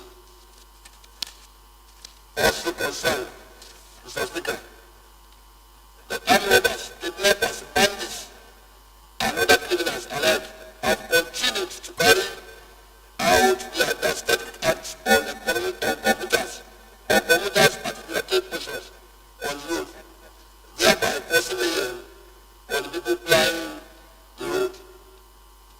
Resolve. I urge the Federal Road Maintenance Agency, FEMA, to carry out urgent repairs of the affected portions pending the construction of the road. 2. Also urge the families of Wars and Household to include the reconstruction of the road in the 2021 budget proposal. Also mandate the Committee on Works to ensure all this implementation. I so move, Mr. Speaker. Seconder at the esteemed India. Thank you, Mr. Speaker. Honorable colleagues, my name is Honorable Tajuddin Adekun Obasa, representing the Joe Federal Constituency from Lagos State. I arise to second the motion as heavily moved by Honorable Owolabi. I also second. Thank you. Those in favor of the motion say aye. Those against say nay. The ayes have it. Of the House. Respected colleagues, the 16th order of the day is a motion on urgent need to review the national road traffic regulations standing in Honorable Fake. Honorable Fake is invited into the motion.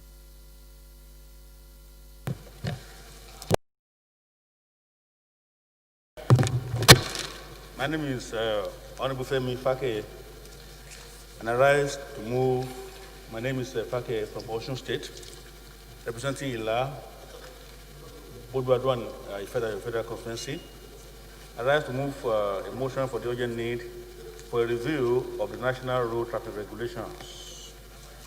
The House notes that Section 5 of the Federal Road Safety Commission Act 2007 empowers the Federal Road Safety Commission to make national road traffic regulations to address the mutual relationship between road users and their surroundings. The House is aware that one of the major public safety challenges for governments across the globe since the introduction of the automobile as a means of mass transportation has been how to establish and maintain a reasonable level of road safety on the roads and highways, especially in terms of the creation of a safe driving culture to reduce the number of preventable accidents. The House is worried that most Nigerian drivers have no regard whatsoever for traffic laws and regulations, such as the prohibition of eating and smoking while driving, use of old and expired tires, shattered windscreens, etc., and do not observe speed limits, as well as fail to obey traffic signs on the highways. And the House is alarmed that even the Federal Safety Commission and other government authorities, including governments at different levels, do not make a duty of posting speed limits on most of our roads. Cognizant of an apparent weak legal framework and poor operational synergy between the Federal Road Safety Commission and its sister organizations, which poses serious challenges in the enforcement of road traffic rules and regulations on the highways. The House is disturbed that traffic regulations in Nigeria are deficient, especially in certain areas which include: 1, the need to require the former owner of a vehicle to return the FRC-issued license plates for cancellation in order to enable the authority to update its records and reflect the termination of ownership of the former owner of the car and the registration and issuance of a new plate number to the new owner or buyer of the vehicle. Number 2, the need to mandate the Road Safety Corps to design and enforce the ways and means whereby an owner of a vehicle in long-term disrepair or which is not in an operable condition and is to be parked or has been parked in a publicly accessible space for more than 6 months, to give a notice of such to the authority for appropriate cancellation of the license plates of such vehicles and be compelled to return the registered license plate to the Road Safety Corps. Number 3, the need to ban the use of on Nigerian roads of vehicles with foreign business adverts and inscriptions on them, with such foreign inscriptions not being removed before applying or being registered on our roads. Number 4, the need to ban the practice of using smaller vehicles to tow bigger broken down vehicles on our roads. Number 5, the need to ban the use of earplugs to listen to any electronic or telephonic music or sound while operating any vehicle in motion. Number 6, the need to avoid obstructing and driving. The need to avoid obstructing the driving view of the driver's mirrors with loaded cargo and not securely locking all doors, boot or trunk of the vehicle while in motion. Number 7, the need to ban the carrying of any item or goods whose width is wider than the measurable physical width of the motorcycle, or carrying a luggage heavier than the measurable physical weight of the motorcycle by a motorcycle rider or a passenger. Number 8, The need to ban the carrying of any combustible material, such as a filled gas cylinder, containers filled with petrol, kerosene, or diesel products by a motorcycle rider or a passenger while in motion. The need to ban the towing of another broken down vehicle by a motorcycle rider stretching a leg or tying a rope to physically provide torque or power or leverage to the broken down motorcycle. The need to ban the sharing of the front driver's seat of a tricycle made for one person with a passenger by the tricycle driver. The need to ban the practice of overlooking a vehicle, that is just ignoring a vehicle doing a U-turn on a multi-lane road where there are many vehicles passing. And finally, the need to carry out a review of all offenses and penalties under the Act as appropriate. The House resolves, therefore, to mandate the Committee on Federal Safety Commission to ensure the review of the national road traffic regulations to address the challenges within 3 months and report back for further legislative action by the House. I so submit, Mr. Speaker. Seconder. Yes.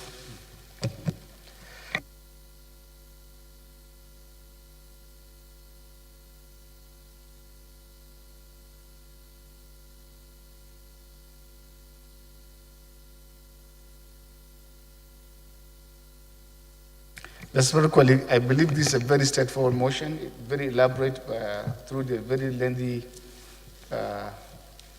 input by the mover of the motion. So I will put the question. Those in favor of the motion say aye. Those against say nay. The ayes have it. Motion referred to Committee on Road Safety. Respected colleagues, the 17th order of the day is a motion on need to complete the abandoned federal low-cost housing estate at Iziama, Isiala, no local government area of Imo State, standing now Honorable Miriam. Honorable Miriam is invited to move the motion. Mr. Speaker, honorable colleagues, honorable Miriam is not on the floor. I move that the motion be stepped down by the leave of the House.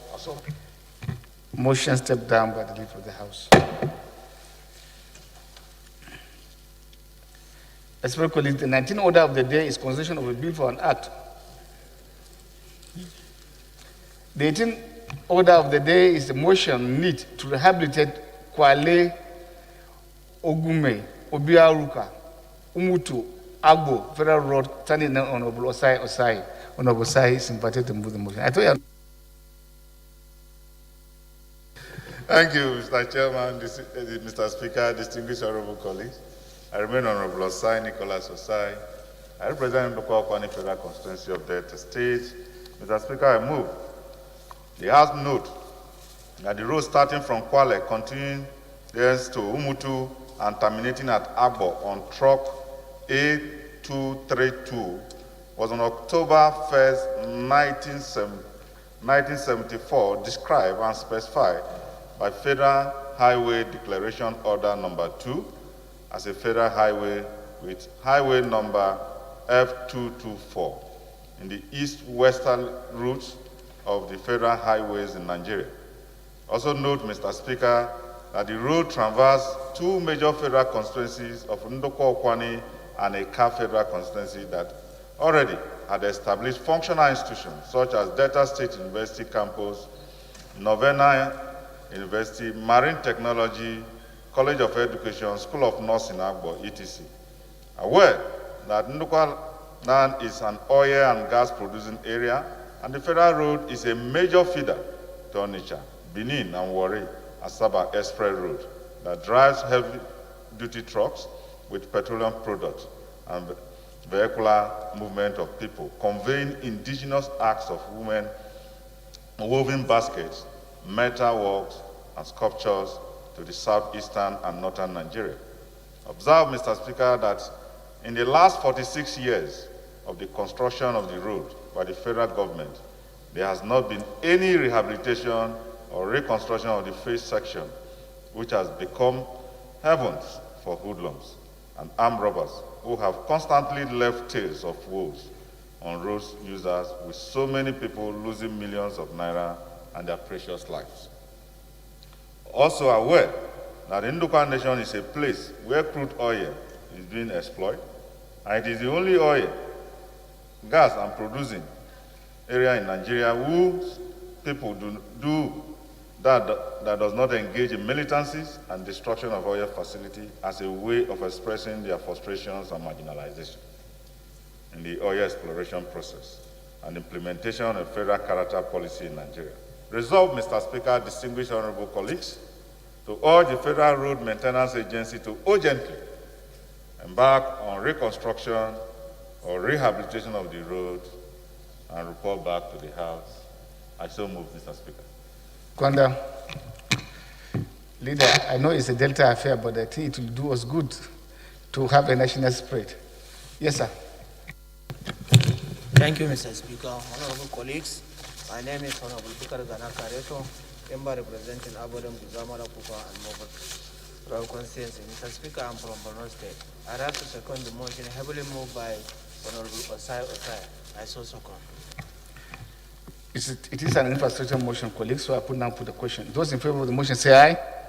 Those against say nay. The ayes have it. Of the House.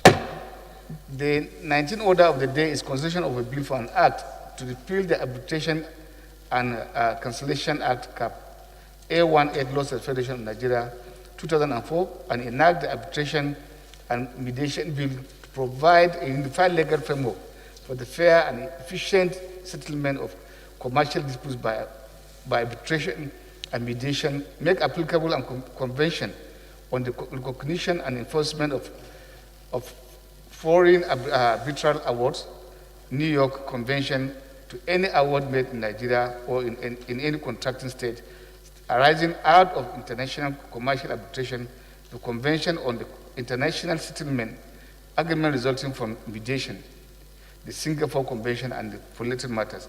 Honorable members will recall that the bill was committed to Committee of the Whole on Wednesday, 15th December 2019. Honorable Manguno is invited to move for the consideration of the bill. Mr. Speaker, honorable colleagues, Honorable Manguno is not on the floor. I move that the consideration of the report should be stepped down by the leader of the House. I so move.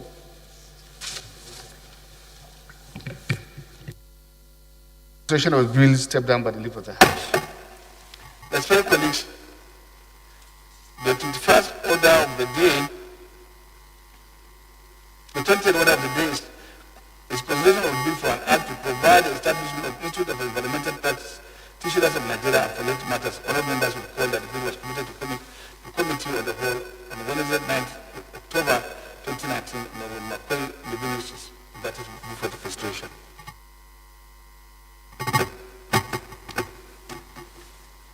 Thank you, Mr. Speaker. Honorable colleagues, I am Honorable Makwel Levinus Makwel. I represent the good people of Ohazra on the Saibo Federal Constituency of Ebonyi State.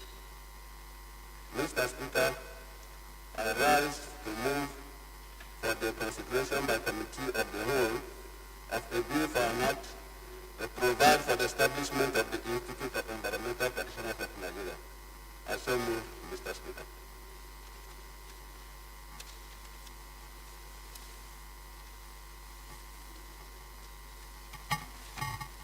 Hello, sir. Seconder. Let me go to the ST. Speaker, my name is Stu. I speak for the people of the admission. Speaker, I rise to support the motion as a bill in the I so second. Those in favor of the motion say aye. Those against say no. That's it. 21st order of the day is consideration of a bill for an act to establish the Abuja Geographical Information System Agency and for related matters. All members will recall that the bill was committed to Committee of the Whole on Tuesday, 14 July 2020. Honorable Gaza Jonathan will move for his consideration. Right Honorable Speaker, my name is Gaza Jonathan Befi, and I represent the people of Karu, Kefi, Kokona Federal Constituency of Nasarawa State. I rise to move a motion for a bill, for the consideration of a bill for the establishment of the Abuja Geographic Information System Agency and for related matters. I so move, Right Honorable Speaker. Seconder.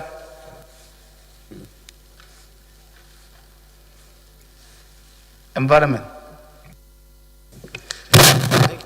Thank you, Mr. Speaker. I'm Honorable Johnson Agwahidi Oguma. I represent all the people of Isako Federal Constituency from Edo State. I rise to second the motion moved by my honorable colleagues. I so second. Those in favor of the motion say aye. Those against say nay. The ayes have it. Respectfully,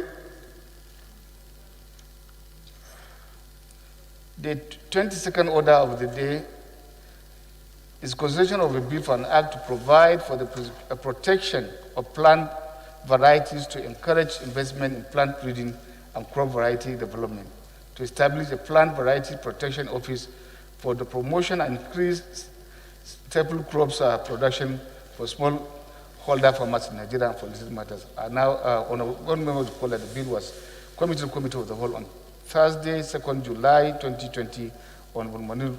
That would be inviting with the motion for its consideration. Mr. Speaker, Honorable Munir is not on the floor. I move that the consideration of the report be stepped down by the leave of the House. I so move. Respected colleagues, be stepped down by the leave of the House. The 23rd order of the day is consideration of a bill for an act to provide for the establishment of Federal University of Technology, Auchi, Edo State, and for related matters. Honorable members recall that the bill was committed to the Committee of the Whole on Thursday, 28 February 2020. Honorable Johnson Oguma will move for his consideration. Thank you, Honorable Speaker. And my respected colleagues, I am Honorable Johnson Agwahidi Oguma, representing all the people of Isako Federal Constituency, Edo State. With the leave of the House, Mr. Speaker, I move that a bill for an act to provide for the establishment of Federal University of Technology, Auchi, Edo State, and for related matters be considered by the Committee of the Whole. Seconder. Yes, sir. Thank you, Mr. Speaker. My name is Honorable Olaifajima Aremu, representing the good people of Egbado North and Emekwa from Federal Constituency. I am from Ogun State. I rise to second the motion as moved by Honorable Johnson A. Oguma. I so second. Those in favor of the motion say aye. Those against say nay. The ayes have it.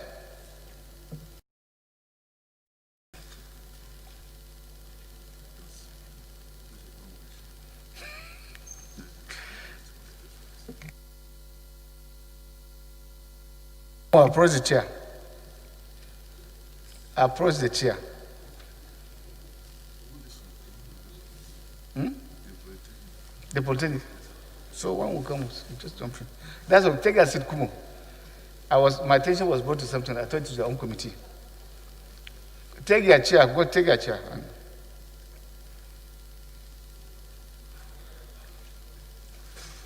Oh my God.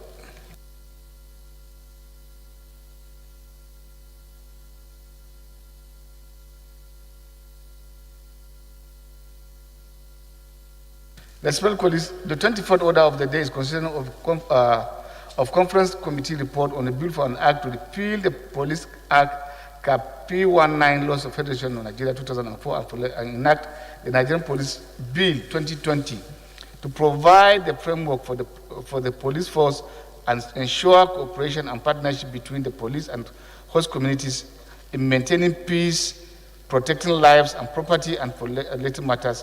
One member recalled that the report was laid on Tuesday, 21st July 2020, and Honorable Bello Kumo will move for his consideration. Thank you, Mr. Speaker. Honorable Usman Bello Kumo is my name. I represent the good people of Abako Federal Constituency from Gombe State. I stand to move that the House do receive the report of the Conference Committee on a bill to consider the report of the Conference Committee on a bill for an act to repeal the Police Act Cap P19 laws of the Federation of Nigeria in 2004 and enact the Police Bill 2020 to provide for a framework for the police force to ensure cooperation and partnership between the police and the host communities in maintaining peace, protection of lives and property, and for related matters. I so move. Seconder. Yes, sir. Thank you, Mr. Speaker. My name is Honorable Lawrence Babatunde. I represent Atakwonsa East, Atakwonsa West, Glacier East, Glacier West, Osun State. I rise to second the motion as moved by the Honorable Kumo. I so second. Those in favor of the motion say aye. Those against say nay. That's it. The House will reserve to committee of the whole to consider report.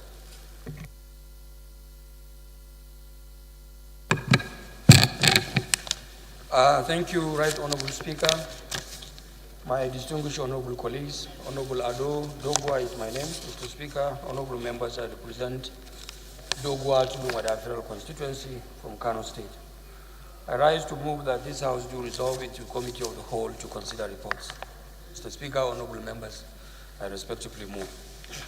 Seconder, Honorable Jafar.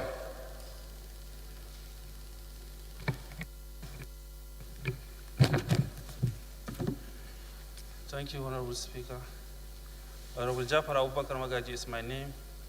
I'm representing Mubi North, Mubi South, and my federal constituency of Adamawa State. I rise to second the motion ably moved by Leader of the House. I so second. Those in favor of the motion say aye. Those against say nay. That's it.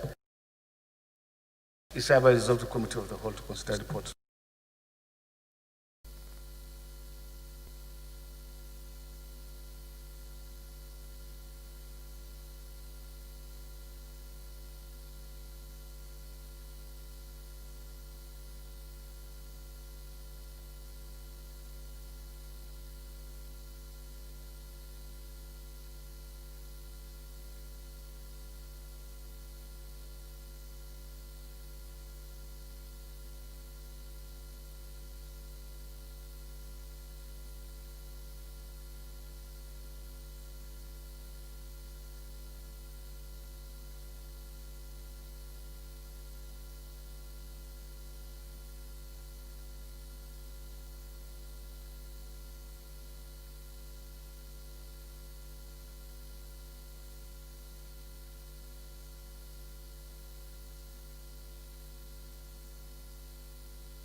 Distinguished respected colleagues, the first bill to be considered is for an act to provide the establishment for the establishment of Institute of Environmental Practitioners of Nigeria and for related matters. I now invite Honorable Makwe to give us the synopsis of the bill. Very briefly, please. Thank you, Mr. Speaker. I remain Honorable Makwe, Livinus Makwe. I represent the people of Ohosra Onitsha Ivo Federal Constituency. I am from Ebonyi State. Mr. Speaker, honorable colleagues, this bill to establish the Institute of Environmental Practitioners of Nigeria seeks to provide a legal framework for the standardization of environmental practice in the country so that it will not just be an all-comers affair. It will be funded by the Institute. It has no monetary implications for the federal government and therefore imposes no financial burden. And Mr. Speaker, honorable colleagues, this is a bill that will definitely impact so much on the environment. We know that environmental issues are top of the matter all over the world at this moment. So if this bill is passed, it will be a guide just in the mode like you have ICANN for accountants, you have Korean for engineers, You have the medical council for the medical practitioners. That is what this bill seeks to guide, to regulate, to standardize, in line with best practices, the practice of environmental engineering in Nigeria. Thank you. Not try to throw in controversy, because we'll ask you now who are the legitimate members in that case. Accountants will know who are supposed to be members of environmental practitioners. The members people that studied the environment, because environment is something that is just there are disciplines of environment in engineering also. Even in civil engineering, you have environment and other areas. So these are people that practice. That is the reason why we need to have this institute. Geographers and the rest of them, so that at the end of the day, they have a body where they can come together. Even architects, so that they are not roaming. That is the more reason why this institute should be there, to bring them together so that they can have an identity. They can have a town planner's idea also, so that they all come under one body and have an identity and have where the whole team will be standardized, not you take it to this side and you take it to this side. Yeah. No time to mislead you, because architects, they have institute by architects in Nigeria. For town planners, they have institute of town planners. Thank you. We have people that study. Don't go for that one. We still have people that study the environmental engineering in the country, Mr. Speaker. That one I'm very Makugo. Okay. Colleagues, +1, +2, +3, 4, 5,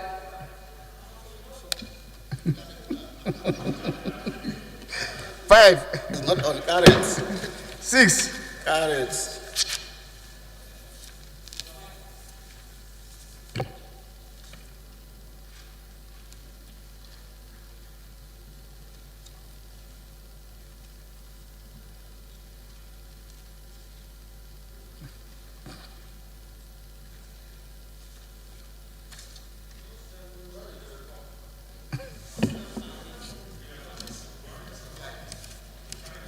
6.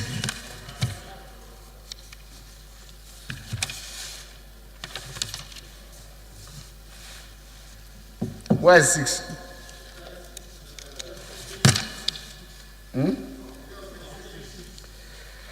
5. 6.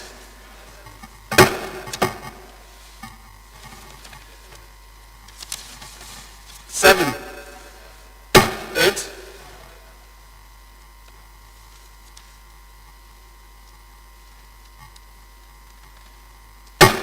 9. 10, 11, 12, 13, 13,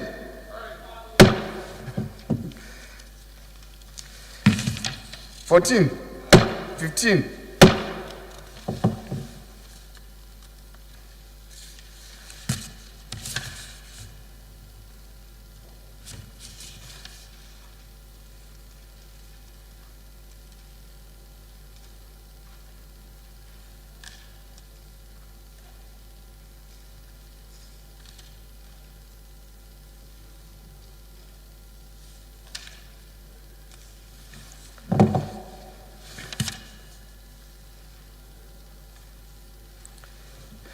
18,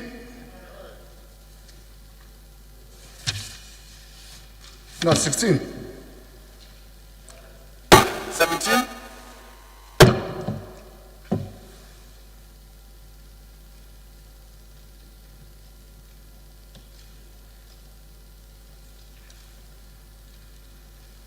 18. Why do you say so?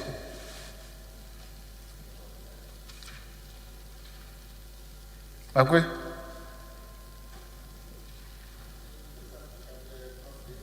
You want to promote one profession and then you want to carry out the function of another profession.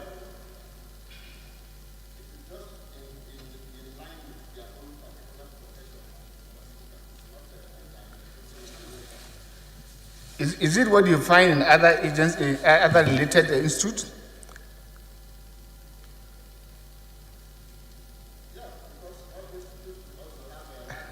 They should have library beside this, but I don't know.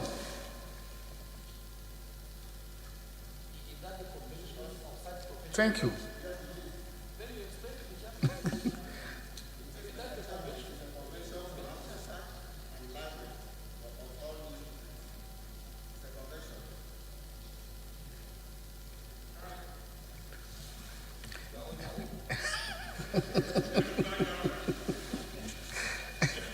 $18, $19,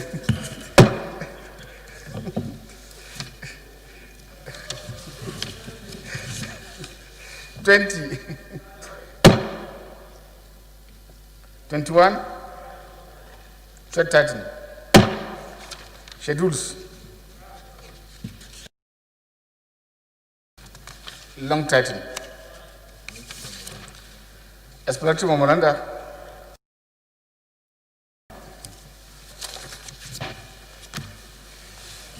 This one.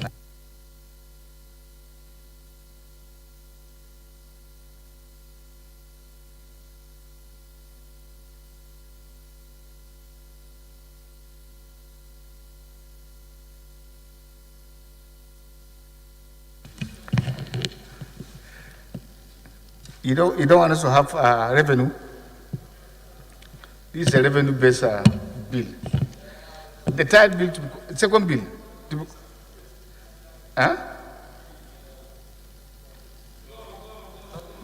is for an act to establish the Abuja Geographic Information System Agency and for related matters. And I invite Honorable Gaza to give us a synopsis of the bill.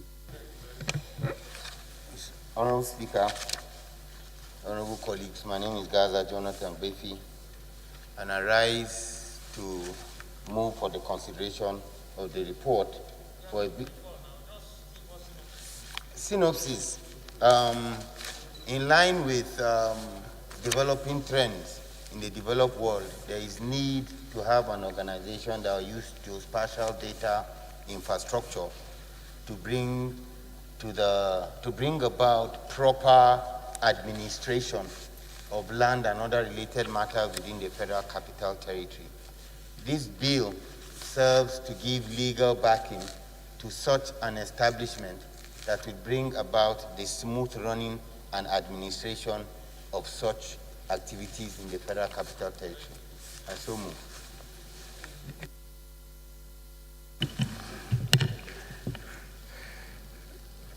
Baby, you know you're safe, so.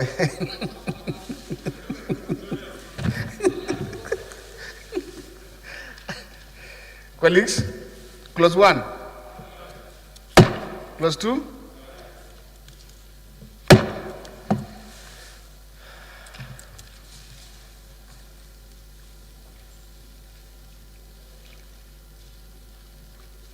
Clause 3.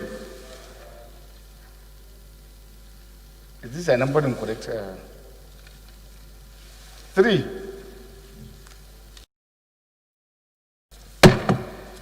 5, 6, 7, 8, 9,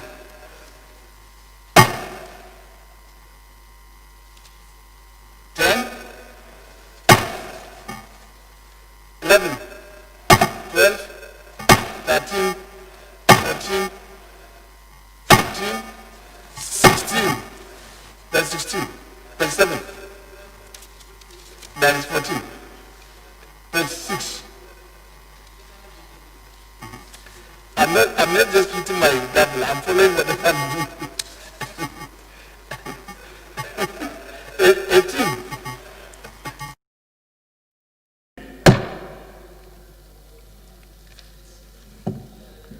Schedule. Okay, 20.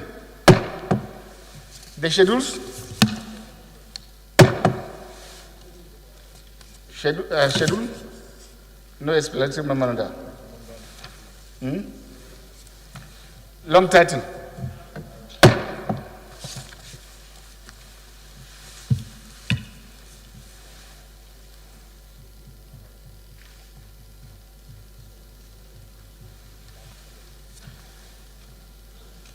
The third bill to be considered for an act to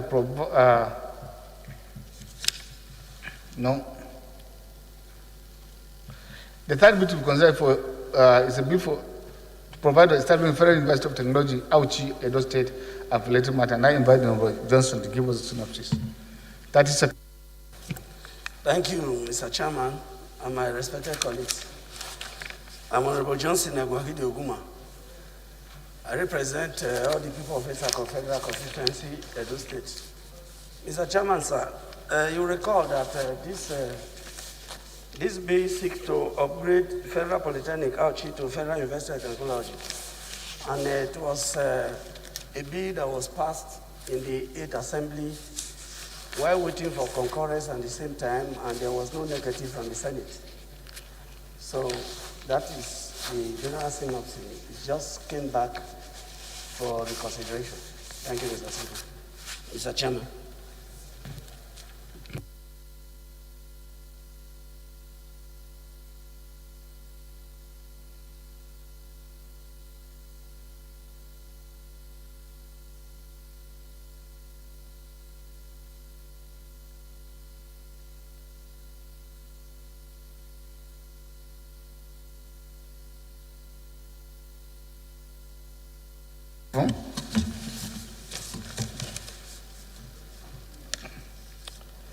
Seven,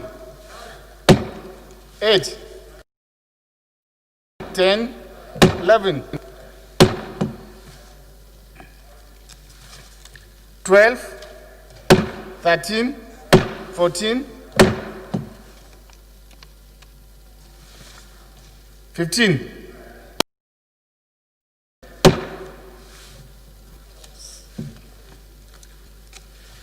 17, 19, 20, 21, 22, 23, 24, 25, 26, 27, 28.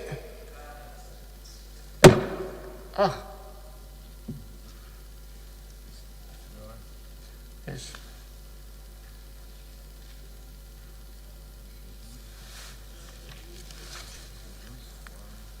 Schedules.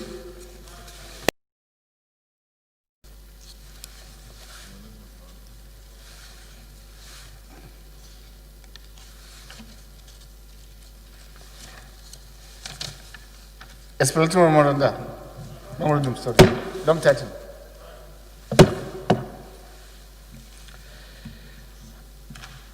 Colleagues,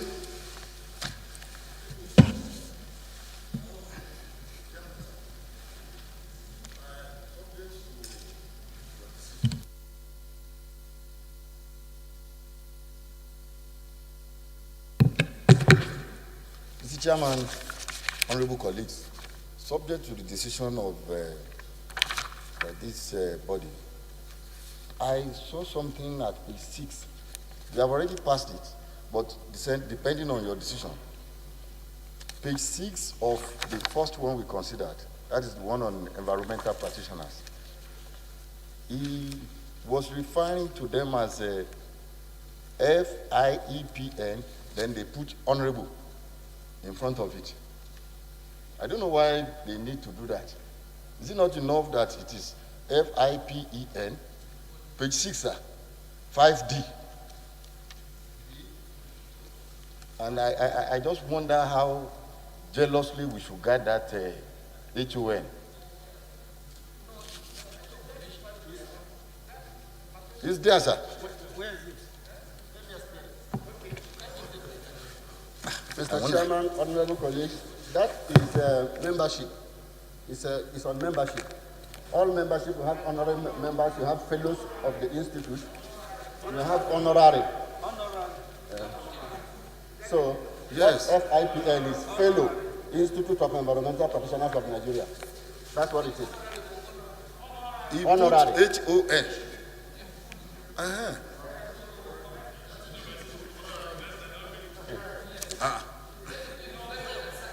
As if we willingly give our honorable to somebody.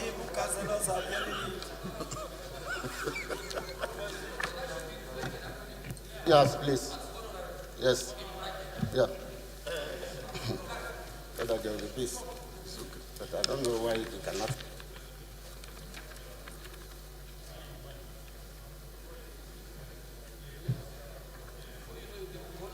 Exactly.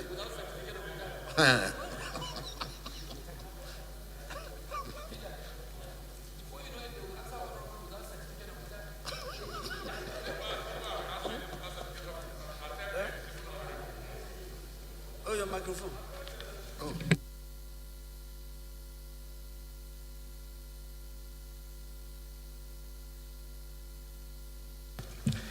The last but not the least is the report of the Conference Committee on harmonized harmonization of police affairs on a bill for an act to repeal the Police Act Cap P19 Laws of Federation of Nigeria 2004 and enact the Nigerian Police Act 2020 to provide for the framework for the police force and ensure cooperation and partnership between the police and host communities in maintaining peace, protecting liberties, life, and property, and for elected matters. And I invite Honorable Kumo to give us the synopsis of the report. Thank you, Mr. Chairman. Thank you, my respected colleagues. This document we are about to consider is a harmonized conference report on the Police Act. The issues involved are issues in the Senate and House versions that are of the same content but have different drafting styles are harmonized. Issues in either the House or the Senate version that have additional. Is that what I'm doing? I said we went to conference meeting, we harmonized, and we harmonized virtually everything. Thank you. Thank you. In this case, it's for the adoption of the report.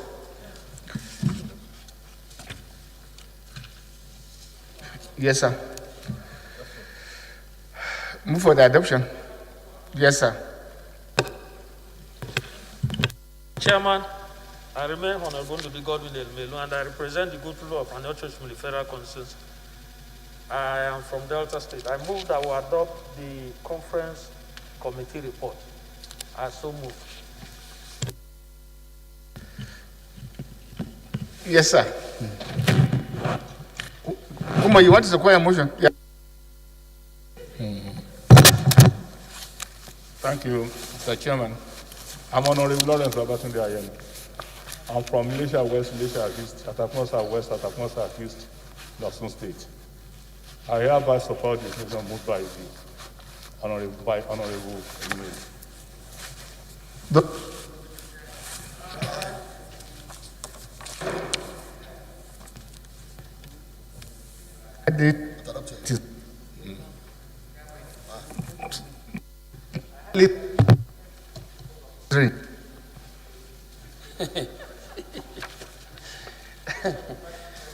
Right, Honorable Chairman, honorable members, Ado Dogwa is my name, representing Dogwa Tudungwada Federal Constituency. Mr. Speaker, by the grace of God and the mandate of the House, the leader of the 9th House of Representatives, I rise to move that this House do revert to plenary and report progress. Mr. Chairman, honorable members, I so move.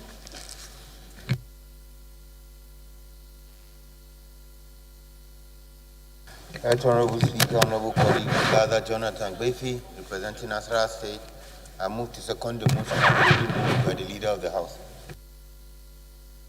Those in favor of the motion say aye. Those against say nay. That's have you. House is hereby to report progress.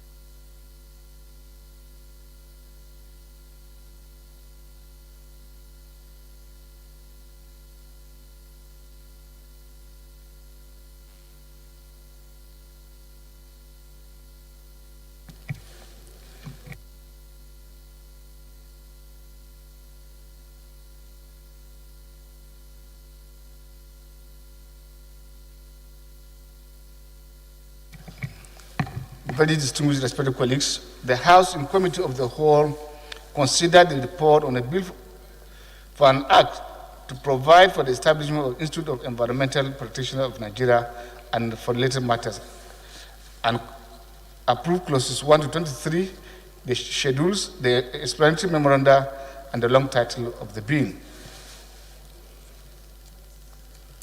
Respected colleagues, the House in the Committee of the Whole considered the report on the bill for an act to establish the Abuja Geographic Information System Agency and for related matters and approve clauses 1 to 20, the schedules, the explanatory memoranda, and the long title of the bill. Respected colleagues, the House in the Committee of the Whole considered the report on the bill for an act to provide for the protection of plant varieties. No, we didn't do this.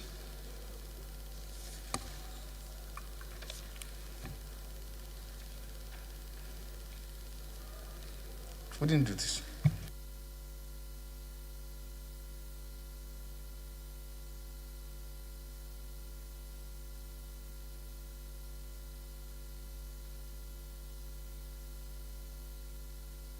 Respected colleagues, the House and the Committee of the Whole considered the report on the bill for an act to provide for the establishment of Federal University of Technology, Auchi, Edo State, and for related matters, and approved clauses 1 to 28, the schedules, the explanatory memoranda, and the long title of the bill. Respected colleagues, the House and the Committee of the Whole considered the report of the Conference Committee on a bill for an act to repeal the Police Act Cap P19, Laws of Federation of Nigeria 2004, and enact the Nigerian Police Bill 2020 to provide the framework for the police force and ensure cooperation and partnership between police, host communities in maintaining peace, protecting lives and property, and police matters, and approve the report of the Conference Committee.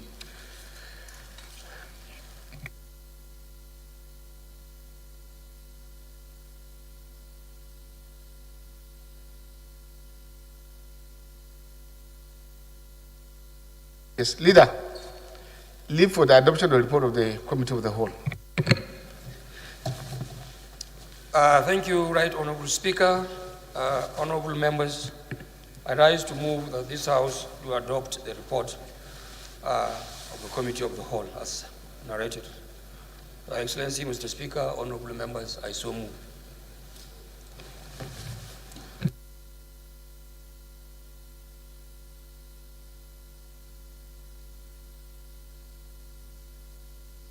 Bravo, Toby.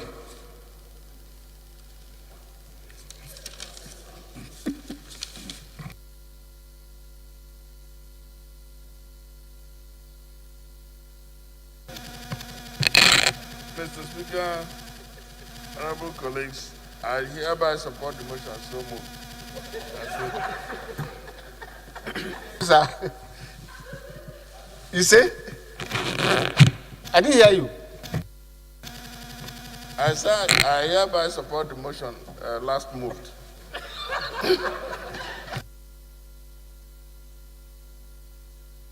The motion say that's against any. That's have it. Leader, move that we adjourn the House to Thursday. Sorry, we'll have a 1 minute prayers.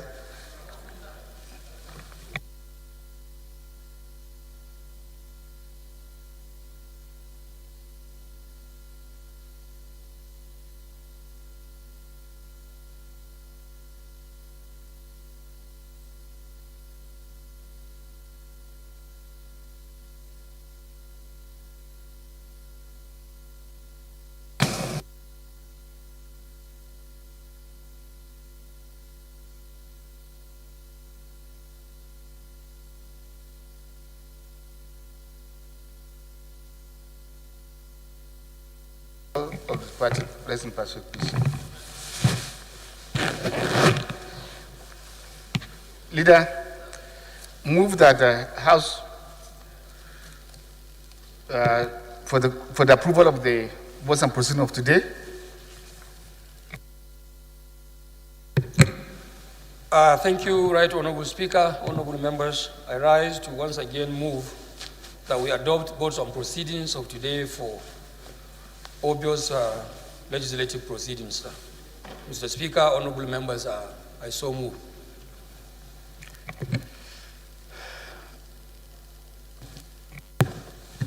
Thank you, Mr. Speaker. I am Abubakar Samfulata. I represent Berniwa Krika Samaguri Federal Constituency. Mr. Speaker, from Jigawa State. Mr. Speaker, I rise to second the motion ably moved by the Leader of the House. I so second. The motion, say aye. Those against say nay. The ayes have it. What is the problem? Leader, move for the adjournment of the House to Thursday, 11 a.m.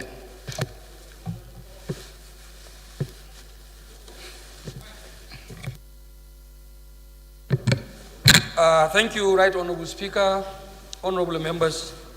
While I thank our distinguished honorable members for their patience for today's business, I rise to move as directed by the Speaker that this House do adjourn till Thursday, the 3rd of July, 2020. Mr. Speaker, honorable members, I so move.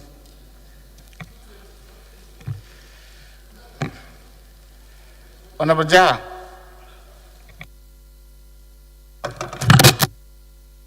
Thank you, Mr. Speaker, honorable colleagues. Ahmed Jaha Babao is my name, and I represent Chibok Damboa Goza Federal Constituency. I rise to second the motion moved by the honorable Leader of the House for the adjournment of the sitting to Thursday this week. So I second.